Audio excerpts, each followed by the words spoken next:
All right, yo, what's up, guys? All right,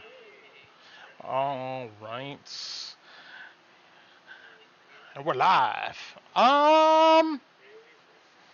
Yeah. Usually takes me a minute to like get all this crap running. That rain was crazy, right?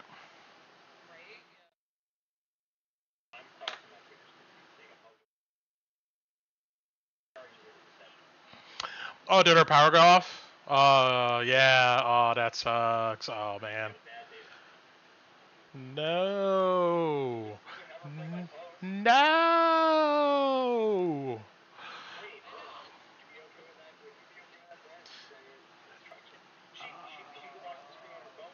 She says she doesn't have enough phone data for it. Yeah, I mean that is a lot of data. I'm so sorry. Hopefully it comes back on soon. A couple weeks ago it rained over here. No, it didn't even rain. It thunderstormed. Like it, you could hear thunder and lightning, but it never rained. But our power went out until like, oh my god, like it started at like 9 p.m. and didn't come back on until like I want to say 5 or 6 a.m. It it sucked. First world problems.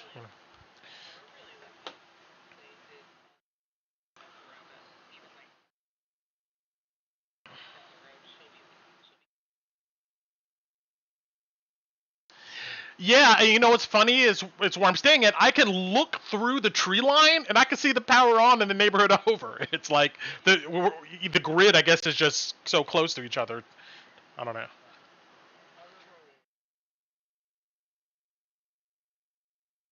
Hmm.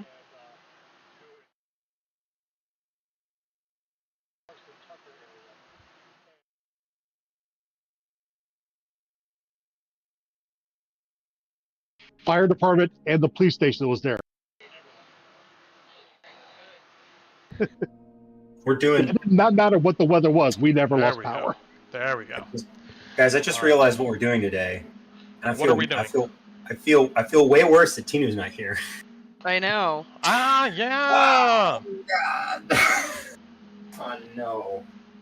Oh man! That's it's all good. That's like literally. Isn't that next? I'm pretty sure. Hold on. Can I message? Yeah. No, yeah. Yeah. We told the church, hey, we need some sleep, and then we'll meet you, and then you can take us to Camp Dawn. Kayla, you're her sister and Gabe. You message Koo and ask her what she wants to do. Oh, I will. I have faith the power will restore Yeah. itself. I'm guessing Torin might be in the same situation unless someone's spoken with him. No. I haven't seen him online all day. But then again, he Uh, turned. I don't know if he usually goes. Let me see what's up. Did he send me did I miss a message or something? I'll poke him. Let's see here. Yo. This isn't Facebook. True. Oh my god, my crush poked me back. Should I poke him back right away or wait? Oh god, that was, 10 years ago, wasn't it? But yeah, just 10 years ago. Yeah, it's only been a decade. It's been longer than that. It's Facebook poke. And So you like? I mean, you for like me that and you. little, I know. so Alice, you like that little Strahd story I sent your way? That was hilarious. That was great. That's like I said, that's one of the best things about having Strahd as a bad guy, as a DM. You get to troll the hell out of your players. Fantastic. And it's in character. It's great. Yeah, that's just an to you directly in case you wanted to use it in your own game. No, wait. Hold on a minute. I mean, 3 of my players are in this game, so. Exactly. Thank That's why I you. said it specifically to you alone. Dova, I have a secret mission for you. Should you choose to accept it? Get on Dice's computer and go through her messages. All right. Let's see. I got everything. I don't know. Yeah. I'll keep in mind. Okay. Let me. Well. Oh yeah, are we? The first part of this session is story time, though. So, maybe by the time story time is done, we'll be back on over there. Because I'm looking at the message. She says, if the power doesn't come back on, she's not unattuned to the scepter. Yeah, I'm texting her about that right now. Metagame! Let's see. I just gotta post this video. We'll be good to go. Oh, we're good on YouTube and Twitch? All good? Yes, I believe we're all good to go. Volumes are a little You're not low muted, right? for Oh, me. yeah. Double check. Let me go ahead and turn me up. Turn me up. Hello. Yo, Oh, testing. there we 1, go. 2, 3. I'm good. I'm good. I'm good. All right. And Yeah. checking YouTube, I didn't see a live feed. What? Let me look too. Refresh your thing if you need to, because it's showing live to me. Basement. Part. There's a channel. Live. Nope. No, sir. I don't understand. It's showing live. Is it lagging? It may be. I don't know if you guys are lagging or I'm lagging, or is it just not letting me do it? Am I banned? I don't know. If I was banned, it wouldn't come up. Let's see. Yeah, it's not showing live. But let me see here. I'm trying to do too many things at once. Let me finish doing what I was doing real quick, and then I'll look at that. Honestly, we're just buying time for TV. There we go. Okay. There we go. Next, we should all be quiet for 5 minutes and act like we can't hear Brent. Hello? Hello? Let's see here. YouTube.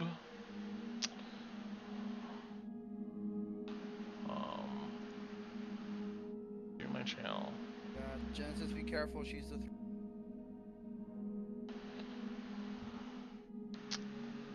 Why is it not going? Okay, let's start over on that. I don't understand how it can show live for me, but not live for you guys. You know what? I think you may be right. Shit. That's right. Let's see. Live. Oh my god. I hate that it does that. Oh my god. Okay. It Thank you. defaults to private? So, the last video we had audio problems, right? Our last Right. stream we had audio problems, so I privated that video because I need to go back, get audio, sync it up, and do all that type of stuff. So, but when you save a video as private, yeah, it then sets the default to private. As in, the next time you go live, it's going to go private.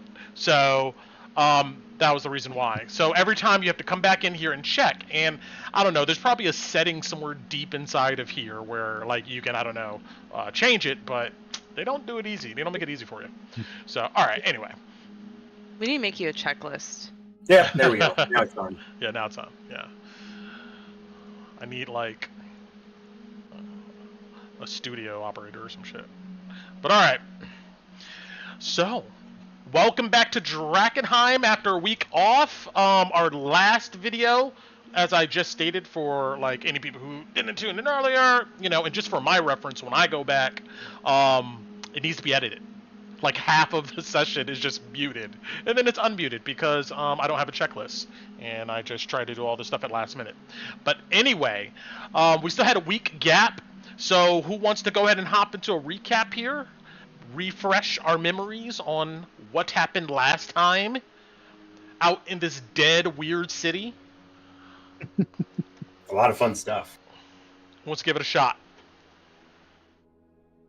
Hold on, guys. I got like 3 bullet points, but I'm willing to do it if nobody else has. You really only have 3 bullet points?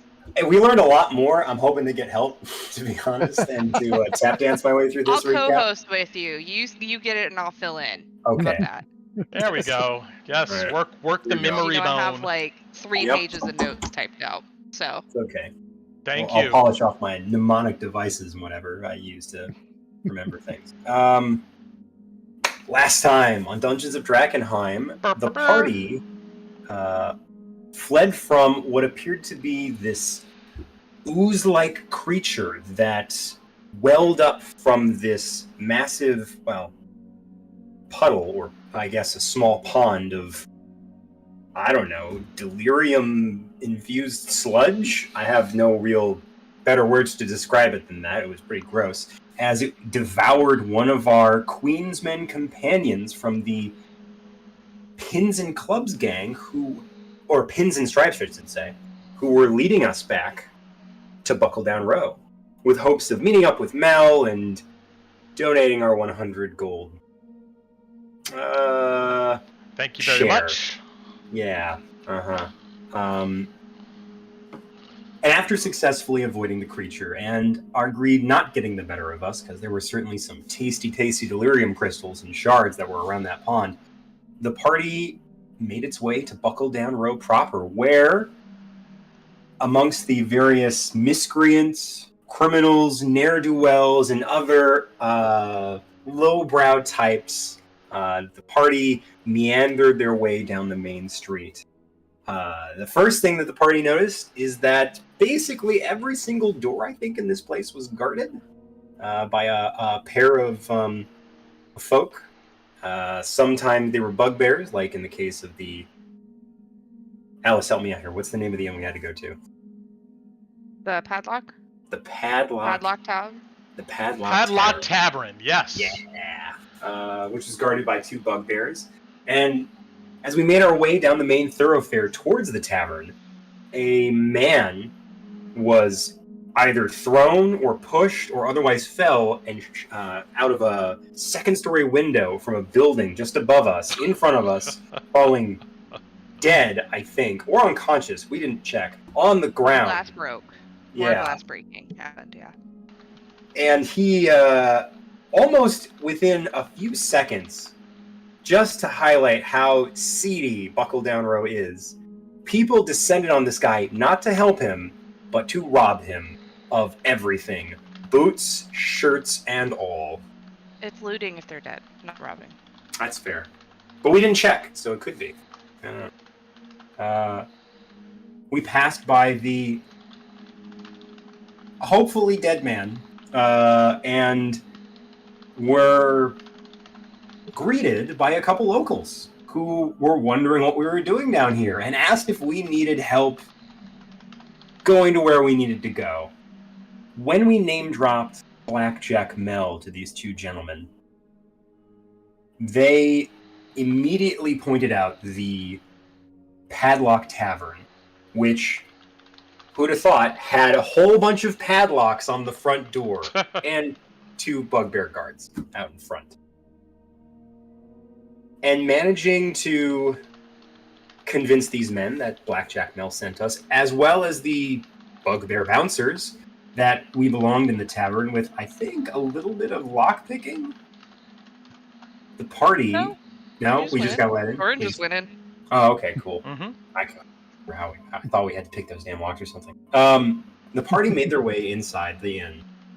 And it was raucous and rowdy, and there were goblin bartenders just hurling drinks at people haphazard. Nobody was paying for anything, seemingly, and it was packed with, of specific note, a couple of, for lack of a better word, diseased-looking dogs, one of which was on the ground floor, one of which was on the upper floor, with some goblins on them, and a one-eyed, or I should say rather, eye-patched tiefling on the top floor, alone at a table, drinking to his heart's content. Probably the owner of the establishment, or maybe, as we found out later, one of the leaders of the gangs of Queensmen. But before we get to that part, the party started mingling amongst the various bar patrons, and there were shots fired, drinks were tossed to the ground or in people's faces. I'm not saying anyone was at fault, but at least 3 bar fights, one of which we weren't a part of because we came into that right away, happened immediately upon the party entering that door. And to our credit, we won both, because as the knife bites say, We never back down from a bar fight. I think that should be our official motto, guys. Yes. Oh, considering how many bar fights we've gotten into. Yeah. After we cleared off the table and set the unconscious man against the wall, which Tinu politely, seeing the man that previously got robbed, picked up his shoes for him, as well as Cola Body warding off the unfriendly and unwelcome handsiness of a rather drunk Queensman. The party was approached, or I should say, a couple of our members found and ran into Mel, who seemingly, even though we had left earlier with the Pins and Stripes gang members, had made his way to the Padlock Tavern ahead of the party. And he beckoned for the party to come join him in his private booth in the back. And old Mel started laying down some things about the Queens. First of all, he thanked us for showing up. And got us drinks, because Mel is, of course, just that kind of upstanding guy. And we found out a little lore about each of the gangs. We learned about the Howling Dogs. We learned about... Help me out here. What is it? What was some of the other ones, Dice? I got Who you. else did we? Because this, yeah, right. Fair enough. I'll hop in here because I know towards the end we were a bit fading there, or I was, keeping up with all this information. So I know I gave that maybe in a confusing way. But I got it. But yeah, Blackjack Bell told you guys that there's pretty much 5 large gangs, and there's a bunch of others scattered about. The 5 largest, I'm just going to list them in this order: is the Pins and Clubs, the Rose and Thorns, the Wounded Hearts, the Howling Dogs, and the Catacomb Cobras. So, if somebody remembers what's a highlight of each of these gangs, they can go on, or I could do it. It's up to you. What do you mean the highlight? Oh, like what they do? Yeah, what they're known for, or who their leader is. Yeah, Blackjack Mal told you guys that Leon the Swine is in charge of the Pins and Clubs. And they're really known for their numbers. There's a lot of these jokers crawling around the ruins of Drakkenheim and other places where the Queensmen operate. So they have a bunch of numbers. But that's about it. I mean, it's kind of like the wildest of the wild get associated with these guys. Then there's the Rose and Thorns, which is run by Rose Carver. And these seems to be actually mercenaries, former trained soldiers, bandits that have made a living off of banditry for who knows how many years, seasoned kind of fighters of all types kind of hang around with Rose Carver here, and they pride themselves on pretty much, I guess, their martial prowess. The Wounded Hearts is run by a Christian Lament, and Blackjack Mel's seemed to indicate that he really didn't like this guy too much. He is kind of stuck up and conceited, but there is a sort of cunning and charm about him. He's a half-elf, where the former others actually are just humans.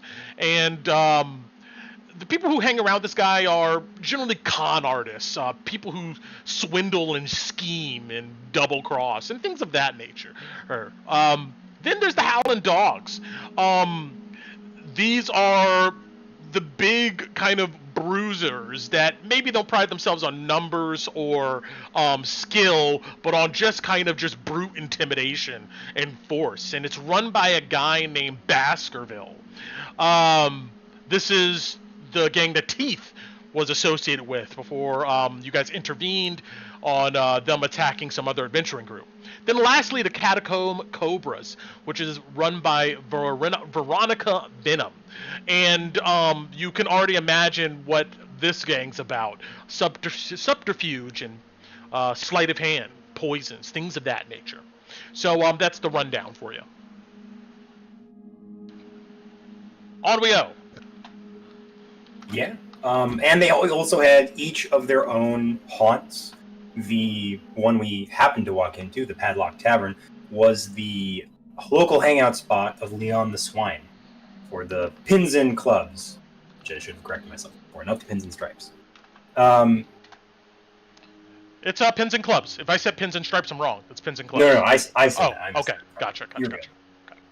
So after laying out the various gangs, and the reason for this is that if we as the Knifebites wanted to join up with the Queensmen, Mel made the friendly suggestion that we might want to ingratiate ourselves, or at least find some work with, one of the 5 gang leaders that run these various businesses and inns throughout Buckle Down Row.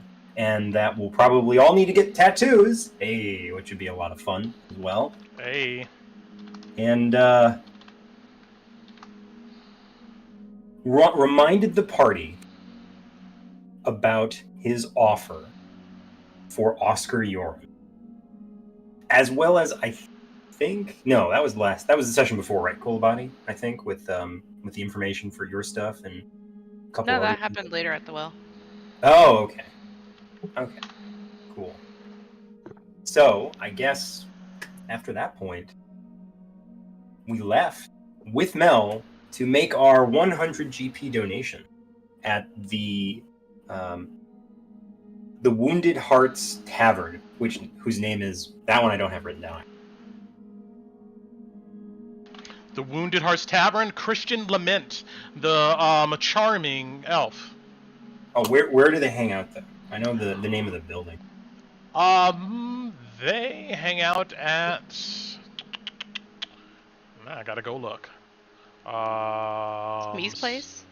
So many places. I have a Smee's plate marked as It is. Yes, Smee's Palace. Smee's Palace. Palace. Yes. Smee's Palace. Oh, I just read it wrong. I typed it right, but I read it wrong. And jumping through a back broken down fence was a small, I suppose, courtyard or maybe overgrown garden with a few broken down benches and a well cared for well. And instructing the party to drop off the 100 GP pouch into the well, Mel nodded as the party went ahead and did as he asked. And at that point, I think a few more pieces of information got dropped about somebody who had been interested in finding out the whereabouts of one Cola body. Verona von Batten. That's the part I didn't have. I didn't have the name of the NPC. Which, according to Cola Body on our way back, may or may not be a good thing, depending upon who sent it. Got that right, Carl? Yep. Yeah, cool. And and before we left, I want to know one cute thing. in case Brent forgot. Tinu left a friendship bracelet for Christian Hart on the windowsill and tapped the window to get his attention and point at it. Yes. Thank you for. I'm gonna note that. Yeah. Mm-hmm. Friendship bracelet. Which is hilarious. For Christian Hart, the half elf heartthrob. Yeah. That's where Mel also told you about Nimbra, saying that they have her and that she's in the fighting pits, and that's one of the ways he was offering to, like, oh yeah, that's how you could talk to her, and he was like, I can maybe keep her off the circuits because it goes every 2 weeks or week. I can't every remember week. Every week. So he was saying that Friday night. Yeah. It's fight night. Mm-hmm. Yeah. Friday fight night, and. Yeah, as long as we're working together, he said he could keep her on the back burner for the next fight or two. That happens every week. Okay. But eventually she's going to be called for what she's done. He says if we make it through the fighting pits, we might be able to talk to the queen herself, the Queen of Hearts. Pretty thieves. Yep. And either she was gonna re-ingratiate herself with the Queen of Hearts, or with the Queen, the Queen's Thieves. Queen of Thieves, or we were gonna have a chance and a crack at her. Right, because there's no rule about taking a head away from the fighting pit. You asked, and he answered. Yeah, pretty interesting stuff. And I think it's safe to say, unless I'm missing anything, guys, at that point, we bid Mel a good night, hoping that our budding partnership would have more opportunities, and we left to make our way back to Emberwood Village. However, on the way back, after a fateful random encounter roll in the fields to the east of Drakkenheim, the party ran across a rather mean and dangerous foe, a manticore of all things, flying low in the tree line, ambushing the party near. I thought it was a chimera. Oh, a chimera! No. Yeah. You're right. It was a chimera. Oh, I'm thinking of the lion head and everything. No, you're right. Shit, that was even worse. Thank you, Carl, for the save. This is why we co-op these things. And using a combination of the building that the party hid in and the enforcing it into tight space, as well as the impressive power, because this is the first time we've ever seen it be used, of the Scepter of Saint Vitruvio, and frying that thing into a candlestick, or I should say some deep-fried chimera wings. Tinu lit that thing the hell up. And we got away scot-free, seemingly, which is great. Nothing bad happened. And I think we returned to the party early in the morning, setting down to finally sleep. Yeah, because we did go tell the church. Because we got back at 5, went to go tell the church, like, yo, we gotta sleep. And then it says we get home at 6 o'clock in the morning for a long rest. Yes. All right. Thank you so much. That was we were on the struggle bus. It's been 2 weeks. I understand. It is like it's a lot of information and stuff. I had this earlier when I was prepping. I was like, damn, what the hell happened again? And so and looking at it all. But thank you very much. I'm trying to think, is there anything else? No, I think you covered about everything. Excellent inspiration. I appreciate it. But all right. So let's go ahead and get this session rolling here. But like I said before, it's story time, and it's story time for Ron. That's story time for. Yeah. Oh God. So at the end of this, Ron is going to have to make a decision, a choice, and we'll go ahead and see how this choice pans out. All right, let me get Spooky. Secrets? You may never know. All right, we're going to go to the world map for this one.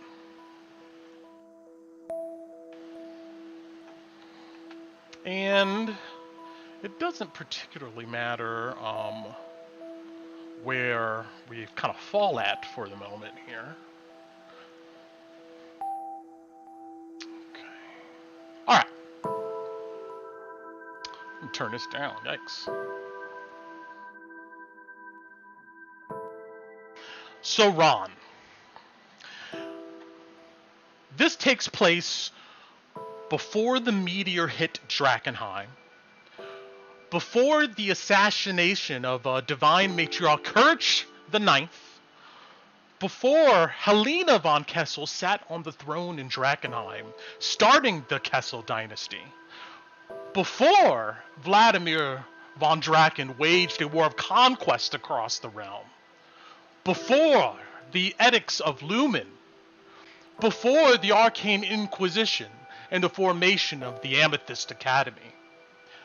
Nearly 1,000 years ago, the Order of the Sacred Flame fought for the collective freedom of humanoid kind from the Sorcerer Kings, laying to waste their empire. And you were there. Kind of. But in this moment of time, a millennia ago, you open your eyes and you see yourself floating in the cosmos. You see motes of light from like countless kind of stars and nebuluses are like suspended across this expanse of darkness, right? And it's neither hot nor cold, and it isn't truly silent out here. There's kind of this deep tonal sound that kind of vibrates in all directions. You can kind of feel it fluctuating through you. And despite being alone out here, you feel a deep connection to everything, you know, druid shit. You are the universe, and it is you. Your eyes take in it all as you kind of sit here and you float in this infinity. And I'm going to show some images here, just for context.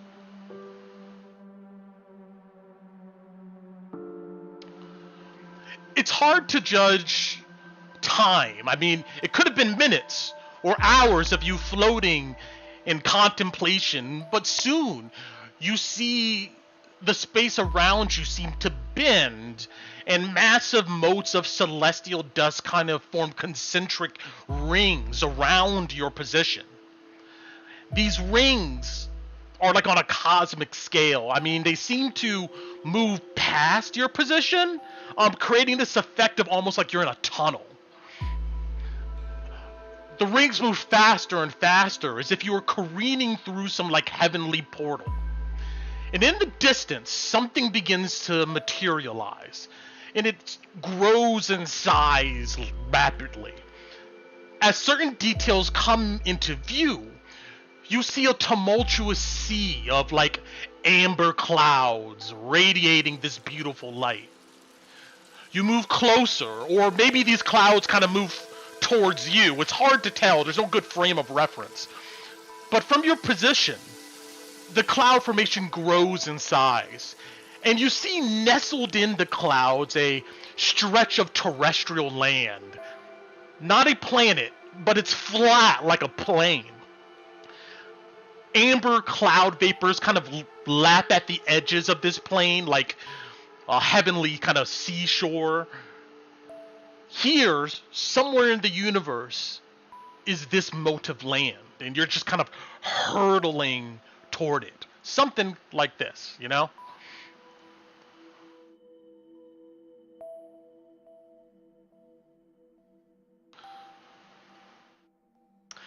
It looks like you're losing altitude. The land seems to grow in size as you approach, but in a strange way.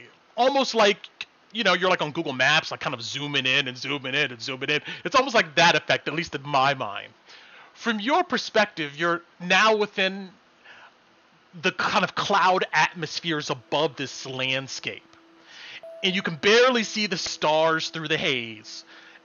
Everything below comes kind of like crystal clear.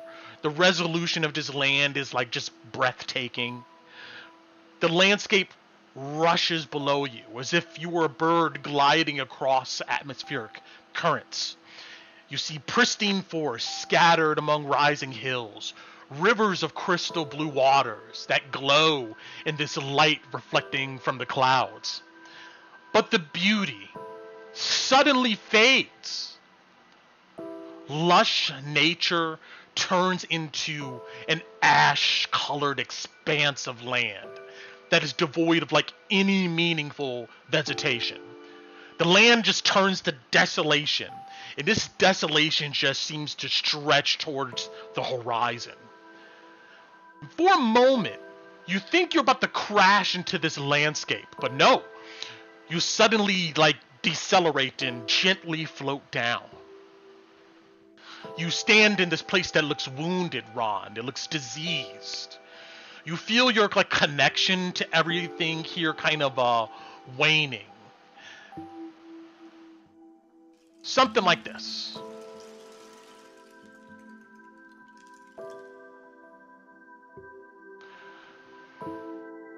In the distance, deeper into this desolation, you detect what looks like a star in the sky. A sun. It sits at the horizon, with churning clouds occasionally obscuring its light. Something about this star, this sun, looks distorted though. And you note that a wind tugs towards this horizon, blowing at your back. You see low-lying plumes of dust kind of floating in that direction. But before you can size up anything else, you hear from behind you a familiar voice. "Welcome home, Ron," this voice says. And you turn around and you detect this even tone. And you see... Let's see here.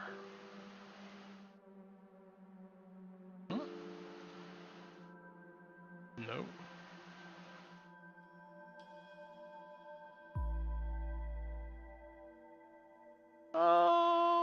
Where's it at?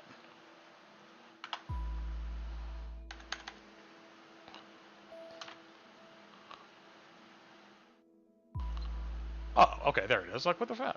Okay. This guy.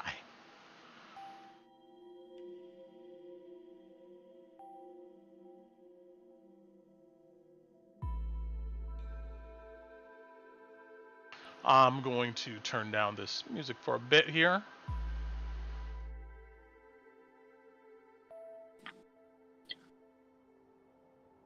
I'm just taking notes during the monologue. Yeah, yes, yes.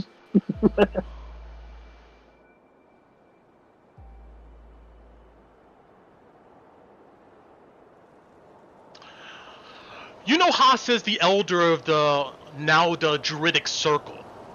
And you, Ron, I mean, you know some of this, but I just want this kind of be at the front of your mind here. You know that you lead a small tribe within this Nuada Druidic Circle. You were awakened by Haas here. And Haas was awakened by the druids who came before him. You know, in more recent times, this practice has faded as memories of this awakening ritual has become less common. Recent members of these druid circles are typically already sentient creatures, and not like you, or Haas, or even Elder Nightsong. At this point, as you stand in this desolate landscape, you know you're roaming, right? But you're not sure when or where it started. You know your druid enclave and the others practice complex, potent rituals that allow you to hibernate for centuries at a time, while your essence, your spirit, roams the Fansuk, dreamland. Time means something different to your kind, but you're still mortal. In more recent times, hibernating kind of lizard folk and others have been killed in the mortal world while roaming, and then their connection from the Fansuk just suddenly severed. But back to the scene here. So Haas sits on a fractured boulder, kind of in this broken landscape. Dust tumbles by. Personality-wise, you know he's always been direct, but a patient person, choosing his words and actions wisely.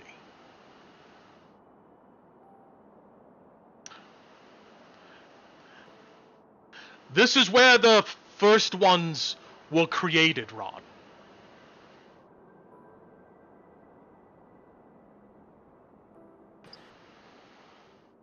What happened here? You see, he looks around and you can tell a tiredness and a sadness kind of coming over him. His shoulders kind of slouched. I will show you then. He stands up. Yes? Take me. And he does so. He raises his arms outwards, level with his shoulders. He floats off the ground, and so do you. You know Haas to be a master of manipulating the Fansuk to his will. He's the only druid you have ever seen that could enter other people's dreams regardless of their wishes and mold them, revealing things in them. But both of you float in the air, maybe a couple hundred feet. Then Haas, with like a simple flick of his wrist, makes the terrain below you shift in a direction with like incredible speed. You seem to stay stationary while the world under you scrolls by. It appears as if you are going deeper into this desolate landscape. Haas makes another gesture, and the world comes to a halt, and you both float back down to the ground. The winds are aggressive here. The dry soil is scraped off the surface by these winds and drifts across the landscape. Through this dust, you can make out some massive objects. They look like this here.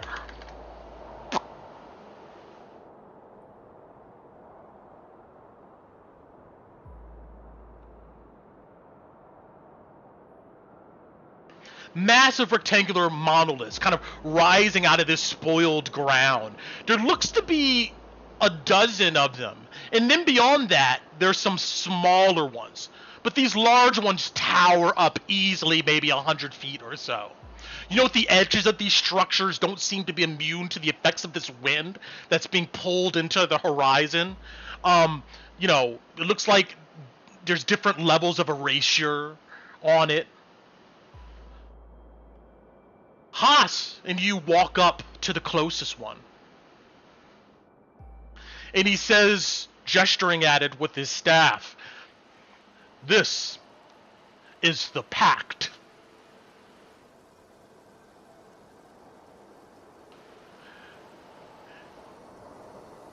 The pact of what? He nods. In the beginning,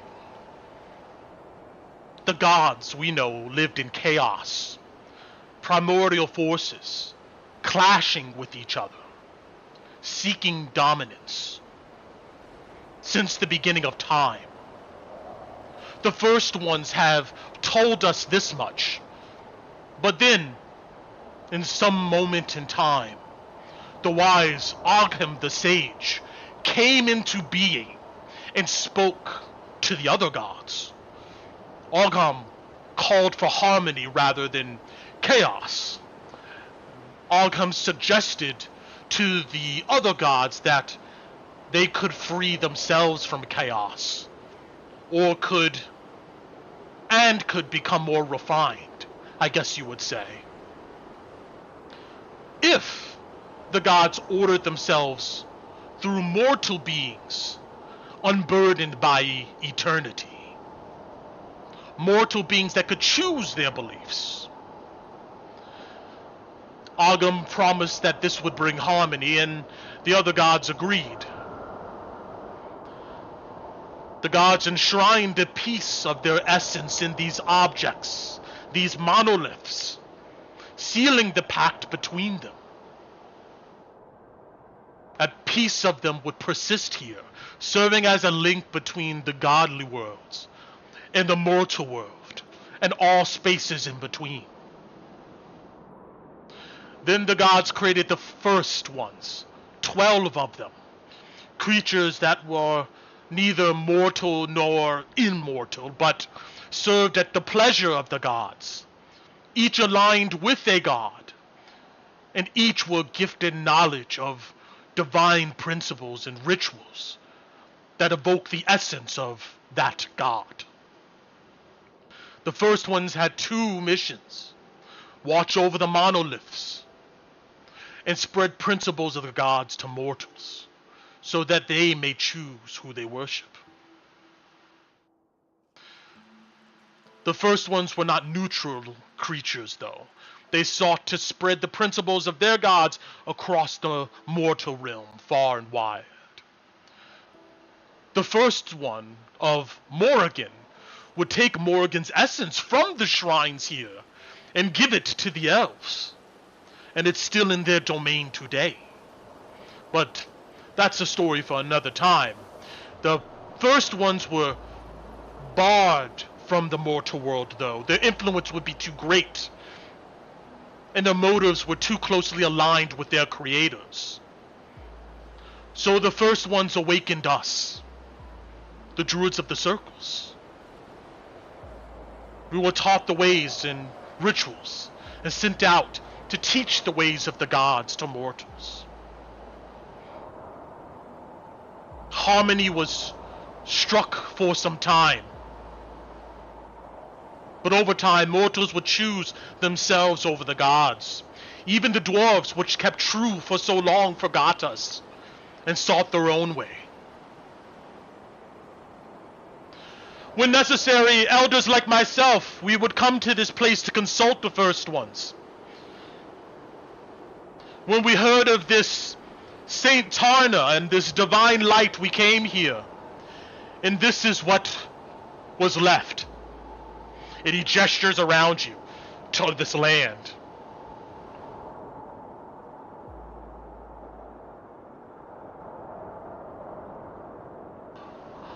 Ron, I don't know what happened.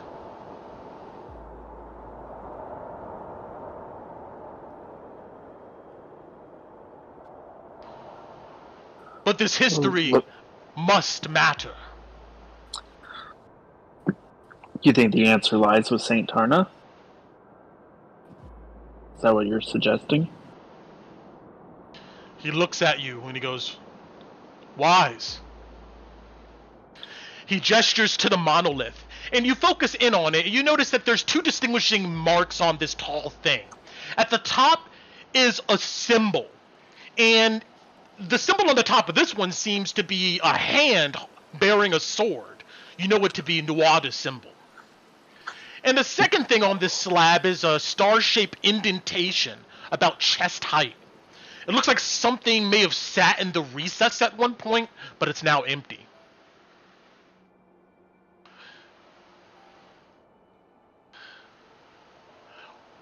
Each one of the essences, they're all gone. Morrigan's essence was already gone, but now none of them are here, and the land's being consumed.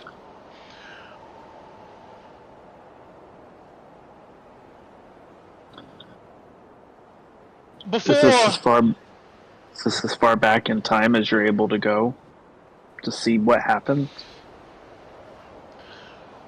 we're not back in time. We are in the Fansuk. Some call it the astral. There is no time here, really. Something happened here, and it stayed like this. But I can say that the last time I came here to talk with the first ones was about 100 years prior. So did the other elders. Something happened in that time. And in that time, Saint Tarna, in this divine light, came to be.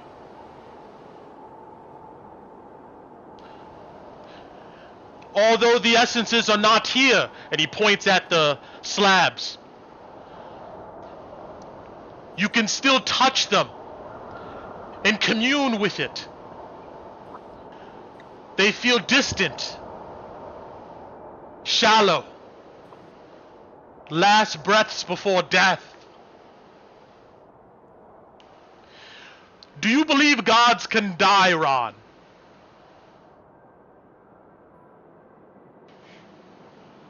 Yes. Anything's possible. But if so, were they ever a god at all?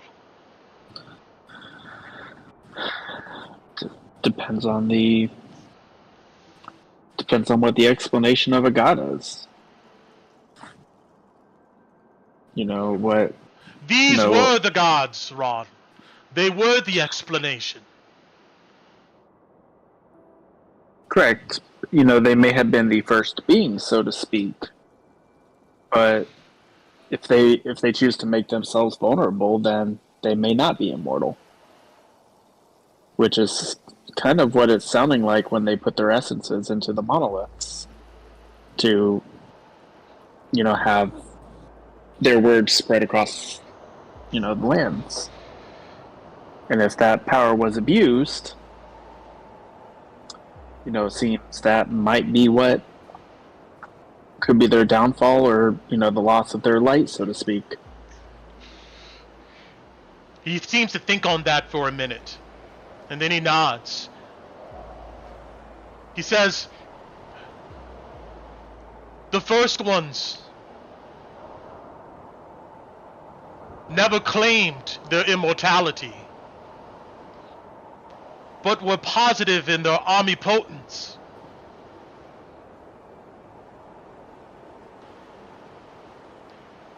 What if we're all wrong? He's just looking at you. What do you mean? What if that? And you see he points to the horizon, towards this ball of light.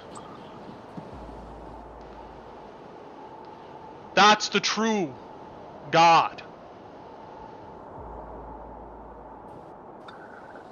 It was not there before, but it is here now.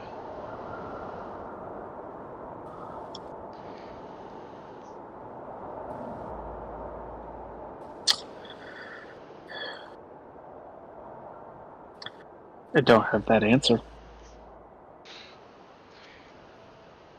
That will be your mission, Ron, when I pass. To figure out the answer to that question.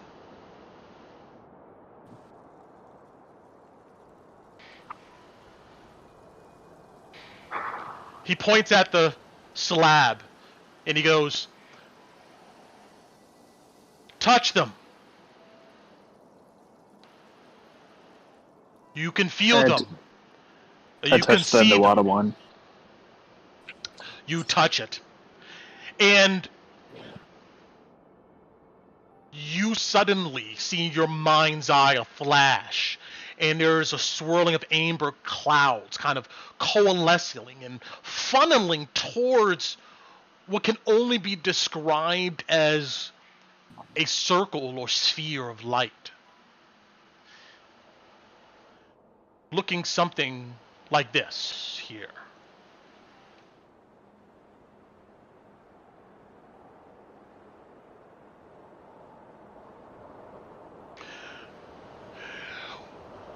You feel the presence of something, a force, ever so slightly, deep within this funnel of light. You feel maybe the presence of your God.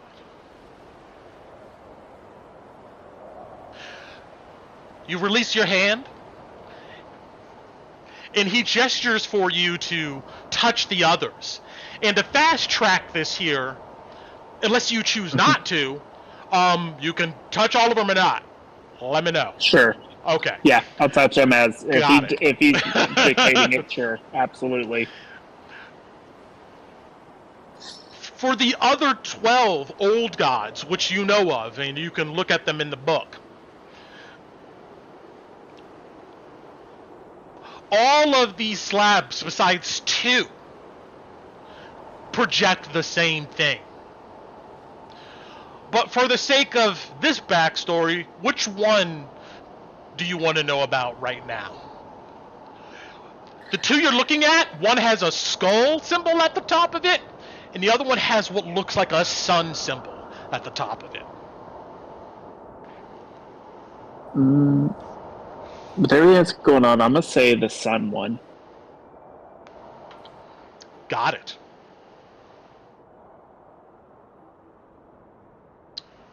You touch this, and in your mind's eye, You feel yourself tumble across the cosmos until the mortal world comes into view. The realm grows bigger, and at a certain position, you find yourself above the city of Nox, and in the future, you know it will become the capital of Lumen. I'm sorry, of Ilaria, and its name will be changed to Lumen. Note that. The city looks nothing like it does today. It is just war ruins. You fall towards the center of the city where there's a grand palace. It too is destroyed with falling spires, broken walls. You float into a shattered window, and inside this dusty chamber, you see a group of what looks like priests with gold masks surrounding a raised stone platform. On the platform is a body, but the body is covered with a silver and gold trimmed sheet. You can tell that a female is probably under this sheet here. Looks something like this.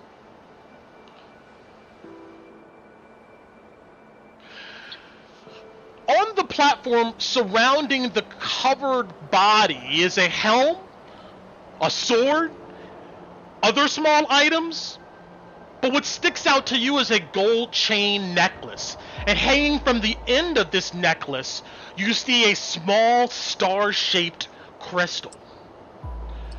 You feel a slight force emanating from this crystal. It's dull. It must be the essence of Lug, the sun god. Your attention is taken away from this for a moment as you see behind these priests surrounding this platform two figures that can only be described as angels. They're easily 7 or 8 feet tall. One is dressed in glorious but ash-colored armor and vestments, and the other is in ivory white. Wings of the same color are folded on their back. They have hoods, and you can see nothing but black voids in them. The priests don't seem to be aware of these angelic figures.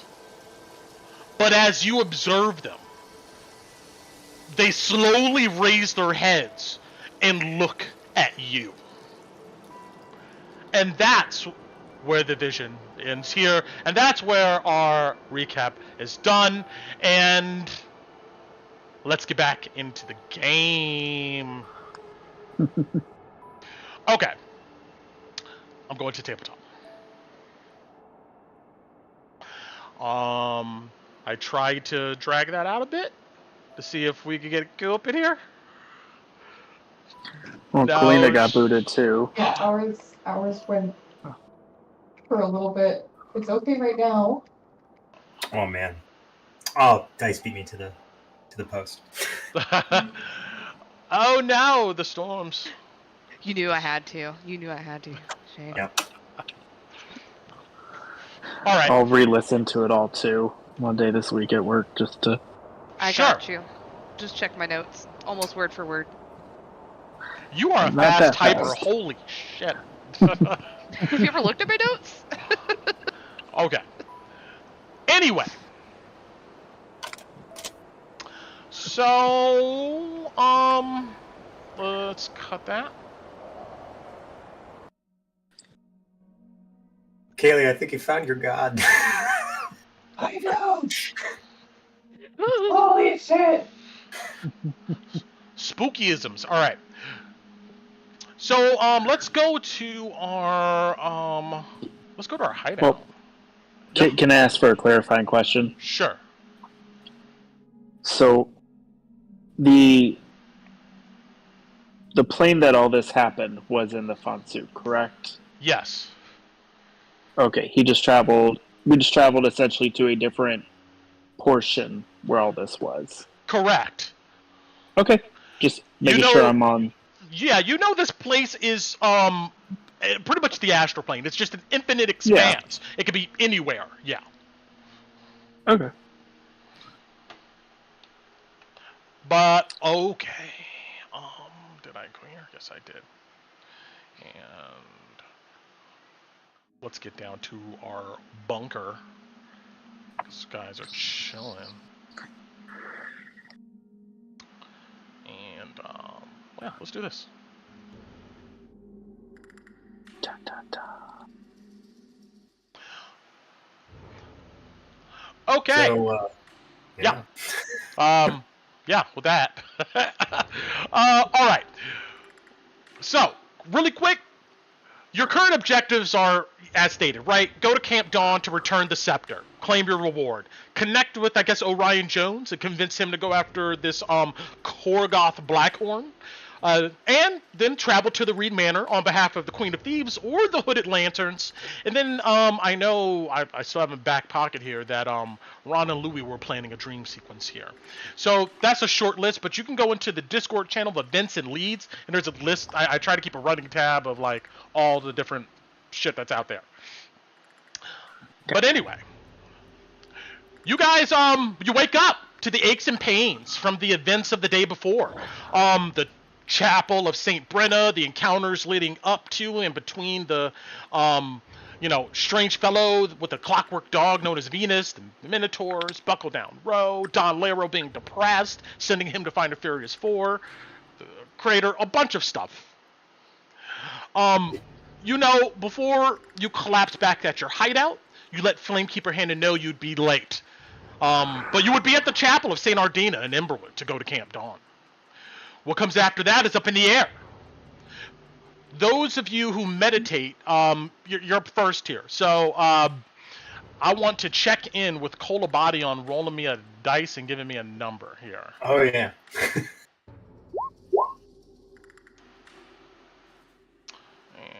Him again. Seems like it's always him. Nice. All right. I do want to point out that maybe you do get up first, Kolabadi, and all of you still have those black book journals you found from apparently a secret group of, I guess, vampire hunter knights down here. I haven't forgot about that. Several are kind of open, and I guess maybe you guys have been noting down names and realizing you can build a family tree from here. I'm going to just point out mechanic-wise, to solve this equation, you have to spend a full downtime day. So whenever you guys choose to do downtime, that's when you have the time to actually focus in on this and put it together. Yeah, Kolabadi, what are you doing? Well, you would definitely be going through some of the information stuff we've collected, because we've got like the 2 holy books plus all the journals. Yes, and speaking of the holy books, one, as I stated before, it's a very old version of the Book of Song of Fire, and as you flip through it, I guess you can compare it to a more recent one. Roll me an investigation. How long you spent looking at this thing? Just studying this stuff. Well, let's see. Considering for me, a long rest is only 4 hours. I'd definitely be spending a couple of hours on it. All right, roll me an investigation with advantage. It's DC 15.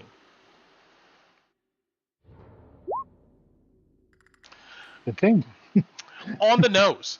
After looking back and forth, you start kind of at chapter 1 here in this book. And the book begins actually with Saint Tarna's Awakening, as it's called. And this newer version states that Saint Tarna was trapped in this dungeon of Nox under the great city of Nox and escaped, battling her way through monsters. It's like, epic prose we're talking about here. And she found her way to a cave where she saw like a shooting star in that direction. And when she got there, 2 angels visited her. You look at the older book, and there is none of that. It starts actually with Saint Tarna gathering the first of her faithful and explaining to her first followers that she had a dream of a divine light and 2 angels. And when she awoken, she was gifted with the powers of the divine light. That's what you find, at least so far, before everybody else kind of gets up. Okay. All of you pop up. You know, you're aching. Your stuff is still wet from last night. You gather your items. Yeah. You know, what do you guys want to do? I would like to start a vote that we stop trying to fit so much into each day. Mhm. And we learn how to say no. Agreed. And maybe get a full night of sleep at night every now and then. Yes, yes. Listen to Antibati. Because someone's Okay. asking for us doesn't mean we have to go see them. Yep. Lloyd just nods. But then, yeah, I guess we have a lot to do. Yep. Yes, we have an appointment to keep. Just so everybody out of character is aware, Ku has let me know she wants to try her very, very best to keep the scepter, but is not willing to go into a fight over it. Well, Kalina, you'll be her advocate then. I think you're the best one to represent represent Tinu. Yep. Now, there's other things you guys can do before getting to that point. If you want to see if I don't know if she's even listening right now, but if stall a bit, give some more time. There's other things you can get to before heading over there. I gotta buy some bullets from our Didn't friend. you just buy bullets? I need to buy more bullets at this point. Yeah. It could be the number of bar fights. Well, yeah, that's probably. It's definitely a bar fight. It's not a giant three-headed monstrosity we just put in the ground. I don't want to No. talk about it. I don't want It's to the talk bar about the big. fights. It's the bar fights. Mm-hmm. Say, I know it's not like on any of our radars right now, but we should really think about heading back to that place. Maybe when Tina's feeling talkative and when she can use her cat thing to maybe distract that weird living puddle of crap, for lack of a better word. Do we have to go back? There's like, I mean, I looked at the flyer. What the hell is that man's name? The prospector. That guy, remember? Guy who sold us that chest and whatever that Torin has. Anyways, I think if my estimations are right, I think there might be like 3, maybe even 4,000 gold sitting at that puddle in Delirium. And there's a reason it hasn't been touched yet. Right, I was thinking about that. See, I think it's just hungry, like a wild animal. But it's slow, ground. All we gotta do is distract it, get what we need, take about an hour or so, and then bugger off. I don't know, it's just a thought I had, you know. So you're saying we build a bunch of scarecrows around it to draw it out? No, we used Tina's flying weird cat thing. That thing's fast as shite. And can run away, I think. I'd probably do. That's an idea I had. I mean, don't get me wrong, the money would be useful, Louis.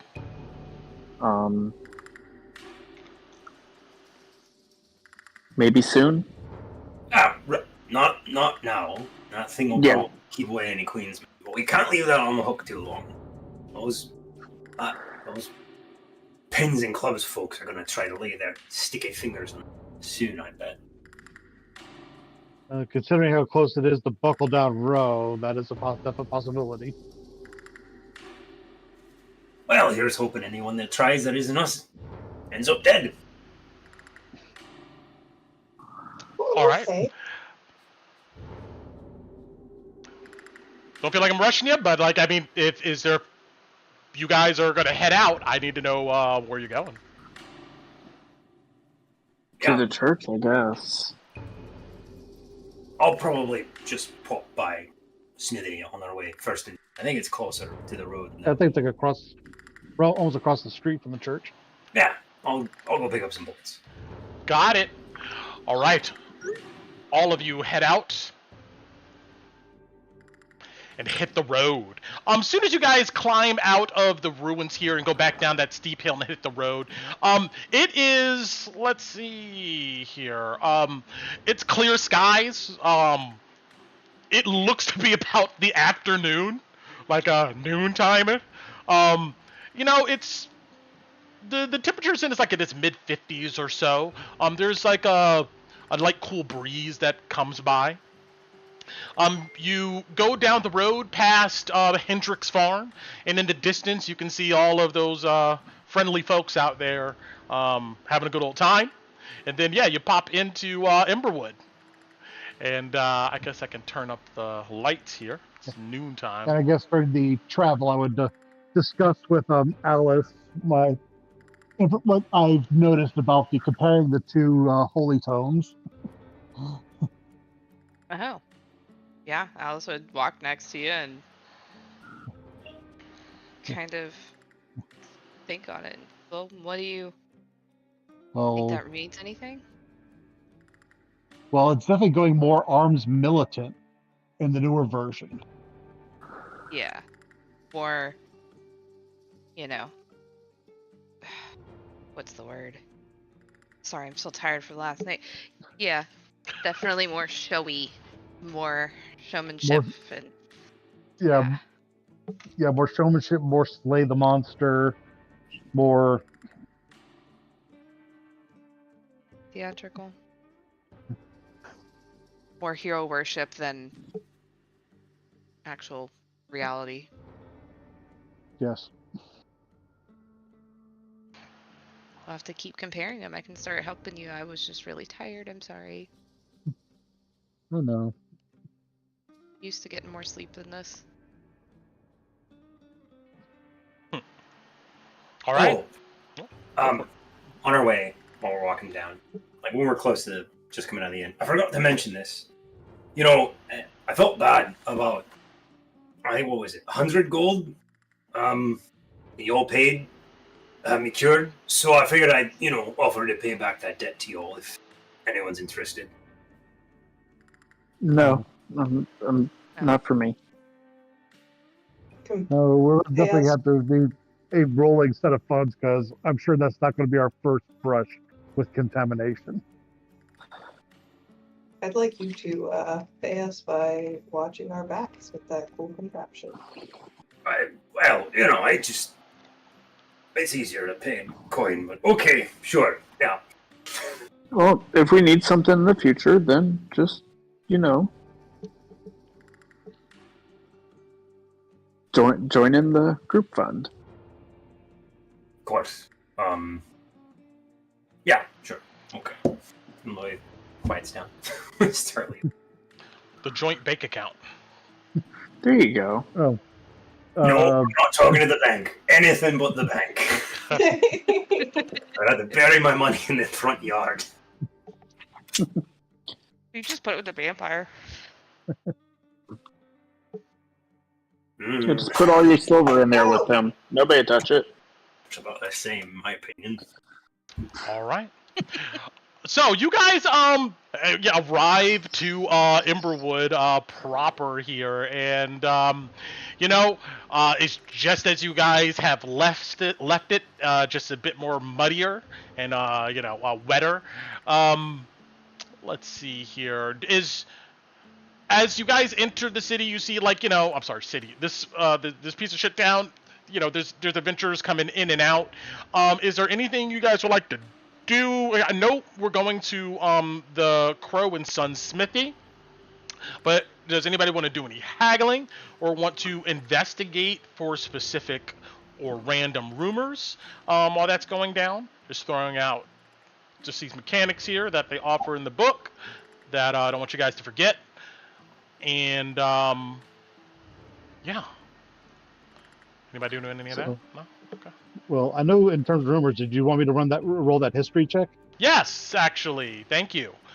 Well, let's go to Caravan Court here.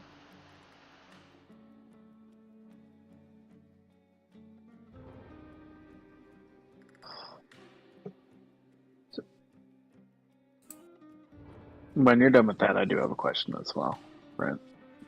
Sure.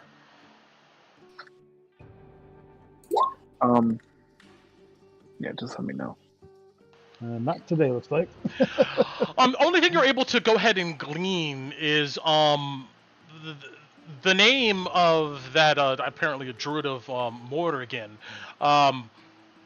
You've seen it in the archives back at Melandria that actually this person was one of the first Shardakai of the elven communities. But there was just stop mentionings of him at some point, and we're talking about, at least in time frame, around like 3,000 years ago, something like that. Extensive history. Which means he's definitely longer lived than most of the current elves. Oh yeah, it would be about have to be everybody. Yes, yeah, 100%. But anyway, yes, Okay. Ron. I've already forgot. Come back to me. Got it. All right. As you guys Sorry. are maneuvering through here, no problem.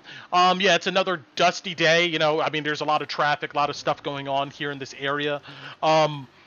You pass around certain tents, and give me a group perception roll here, everybody. Mine's at disadvantage, so woohoo. Okay. Oh, I forgot how tired you were last time. Yeah, that's- Oh yeah.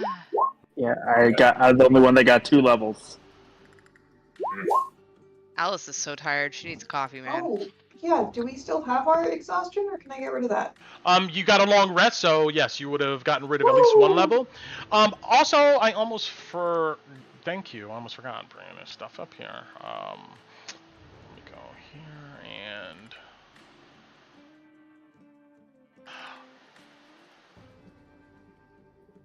Okay. Roll me a d20, Kolobati.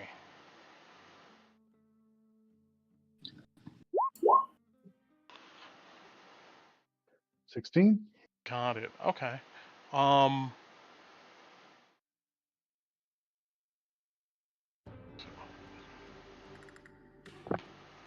Okay, I don't need to do. Okay, we're fine. All right. So yes. Back to Caravan Court here. So Kolobati, you get a 22 here. Loa, you get a 21.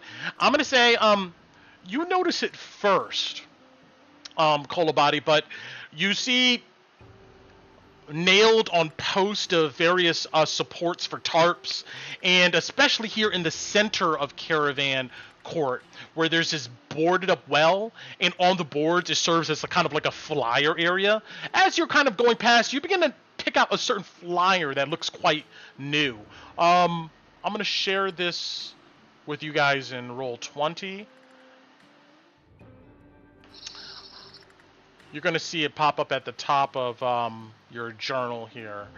I'm going to share it to Kolobati first here. This is what you see.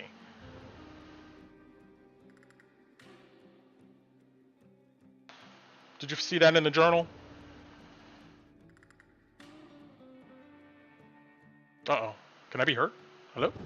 Yeah. Yeah. What are Sorry. you looking for? Yeah, I was didn't typing see the something. pop-up come up. Nothing popped up. Oh, well, just for Carl. Oh, okay.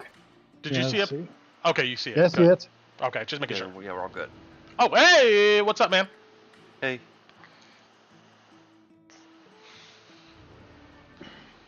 But yeah, you pick that up, and yeah, that's what you see on the ground.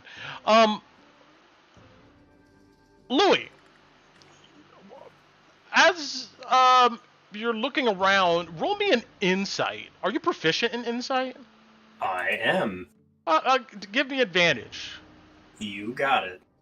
I probably should really roll well with this. 23. Got it. As your guys are moving through the crowded area, you, at least one time, maybe two, you do a double take, and you notice some people just staring at you. Like you'll connect eyes, and then maybe they'll hold it for a second, and then just look away. It happens twice, and you know shady shit when you see it. Huh. Do I recognize these people? No, you've never seen these. One guy's a human with a long beard and a braid, bald head. The other guy, lanky, short, tall. They have any tattoos? If you stare at them long enough, you don't see any obvious tattoos. No. Okay. If I spot them again as we leave to go to either the smithy or the chapel, let me know. I'll say something for you. Got it. As you guys pass through the center, does anybody stop near the well area, or are we going? We're cutting across and going straight over to the Smith and Crow's area.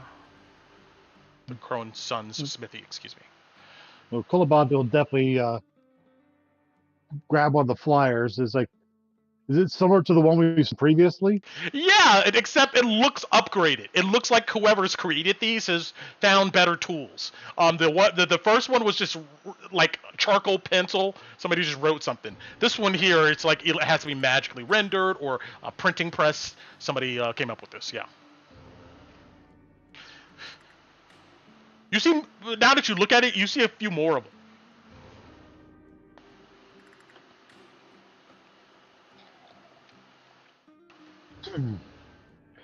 Yeah, and didn't the last one also make reference to Aldor the Immense? Yes, but now that's changed.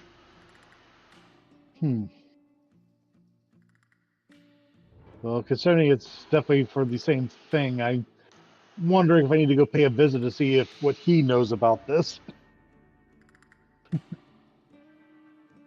Got it. Let's see here. All right, so you guys stop by Aldor the Immense's large, immense wagon. You see the same jokers, these silent dudes with weapons, hanging outside. They don't say anything to you, but they definitely look you up and down. Yeah, you come to his door and climb up into his wagon, and he goes, "Ah, the knife bites. How are you this glorious afternoon?" Mostly rested for the moment. That's good. This means that you've been finding a lot of work to keep yourself busy. But something I noticed around the area did pique my curiosity. Oh, yes? And she'll pull out that flyer. I think she still has the old flyer as well. You see he leans forward, his huge chair kind of groaning, and you see he grabs the flyer. Like, this guy's still, even he's big up, but he's still, like, super tall. He's like a really good big dude. With two big fingers, he grabs the paper, and you see he looks at it with unblinking eyes, and he hands it back to you. A scruffy individual came over here 2 days ago. Posted it, and left. He was willing to come off of a few copper, though. Is there some notorious witch in the area that would require this level of the only preparation? Witch I know, well, actually, you see he smiles wider. Apparently I know another witch, as he looks at you. But the only other witch I know in this area is, Old Zoya, as they call her.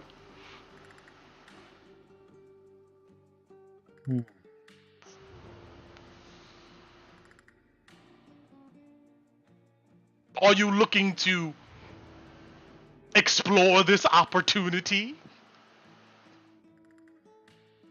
Because I may have some tools that can help you get the job done.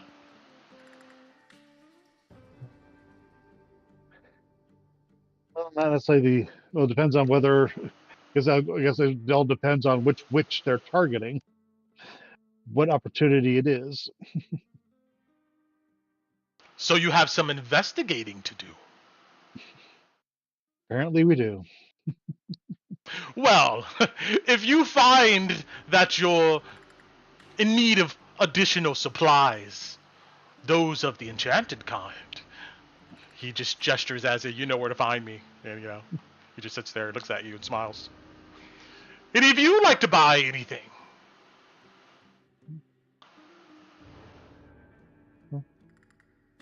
No? I'm not, well, I'm not sure if my cash is as flush enough yet to afford some of your wares, but I can certainly see what you have on hand. Very well. You see, he gestures around himself, and let's see what this guy's got on deck right now. Let's see. Bam.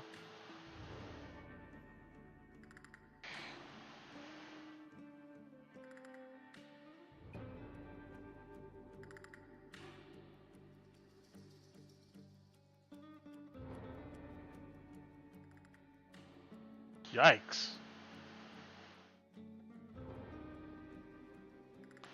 Okay. You see that he has what looks like several scrolls here. Healing word, false life, detect poison and disease, ray of sickness, the sky stuff. Like you're just flipping through this. He also has, at least from that list.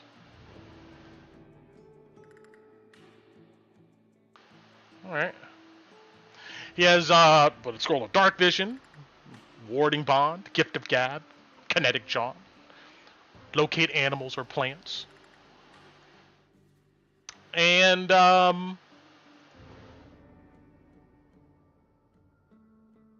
he has looks like he has magic circle and motivational speech. As far as scrolls and stuff on deck here. As far as items, let's see.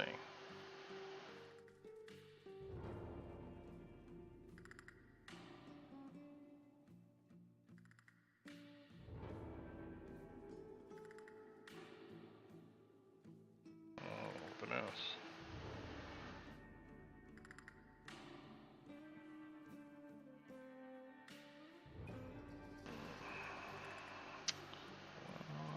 There we go. Oh, okay.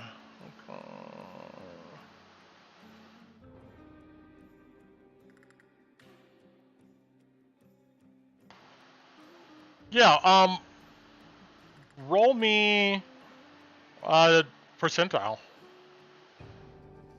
Okay. The answer, 42.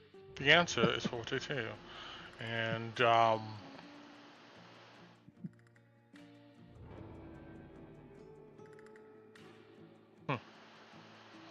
you see that he has a potion of hill giant strength. And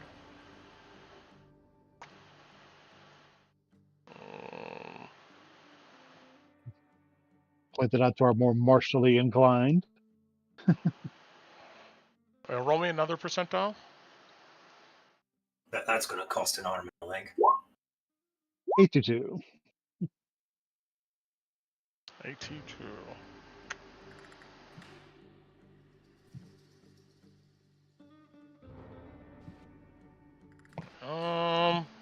Huh.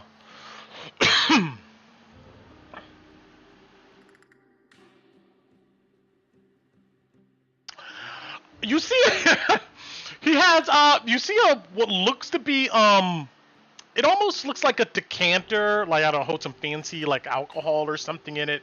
It has like a gem stopper on top, and it looks like it's a potion of love, a filter of love. As far as how much he's willing to come up off of this stuff immediately. These are just things you immediately see. Let me see here.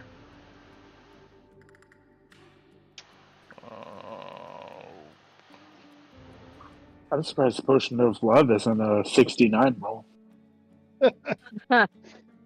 Hey. I wonder how much. Let's see. Okay.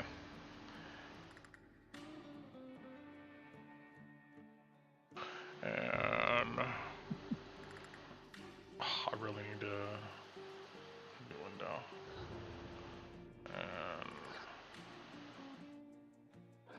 And Filter of love. roll me Yeah, that filter. I'm eyeing that filter of love, man.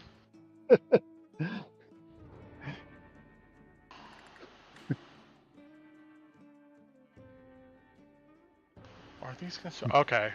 I guess it's all considered the same thing. Yeah, roll me 3d6.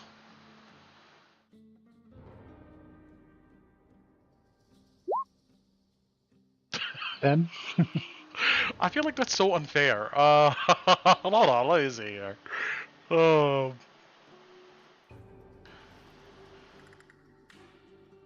Wow. Okay. Which is average for 3d6.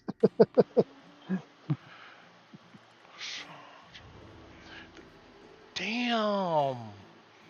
You know what? I'm gonna give you guys a break. Roll me 3d4. That's what it says in the book. That's crazy. All right, but all right. 5. He'll come up with for 500 gold pieces. What? The filter? Yeah. The love potion? Yeah. He smiles at you. I am willing to hold items for a third of the price. Alice will just shake her head.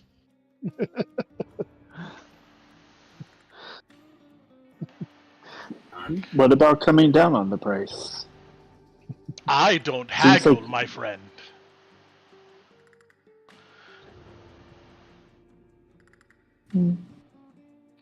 I have a book here called Dungeons of Drakkenheim, and it tells me how to calculate the prices. And that's that's what I do. Well, then that means it could have I'm a been slave to the 300 market, gold. just as anyone else is. It could have been 300 gold. This is true. So, Could have been what? so that means Yeah, it go could, for it, you yeah. could have haggled. We could have haggled that down to 3, right? I'm still not buying it for 3. Let's see. In the potion of Hill Giant Strength, you want me 3d4 Is that one you for want us to that. roll 3d6 or 3d4? You can roll the 3d4 for that. Let's see what happens. I mean, you guys can't afford really any of this stuff yet. But yeah, 900 gold, 900 bones. He's willing to come up off of that one. Yeah, that's I understand mechanically wise, just for reference, I understand reading through the book why this stuff is very expensive. Not just world building, but just mechanically connecting to other things in this game. I understand why they made it this way, but it does suck. But you guys do get a lot of gold in this stuff in this game. I literally know where some coin is that we can go get. Well, how much could we sell the Scepter of Vitravio for? Do you bring that out to him? No. No. Yeah, okay. He's not here. I know. That'd be hilarious though if you like. And We're going down that route. We gotta go talk to Mel, man. He'll get us a good price. And for every inch he gets it off the ground, we'll knock 100 gold off. But every inch Tinu can get it off the ground, he adds 100 gold on.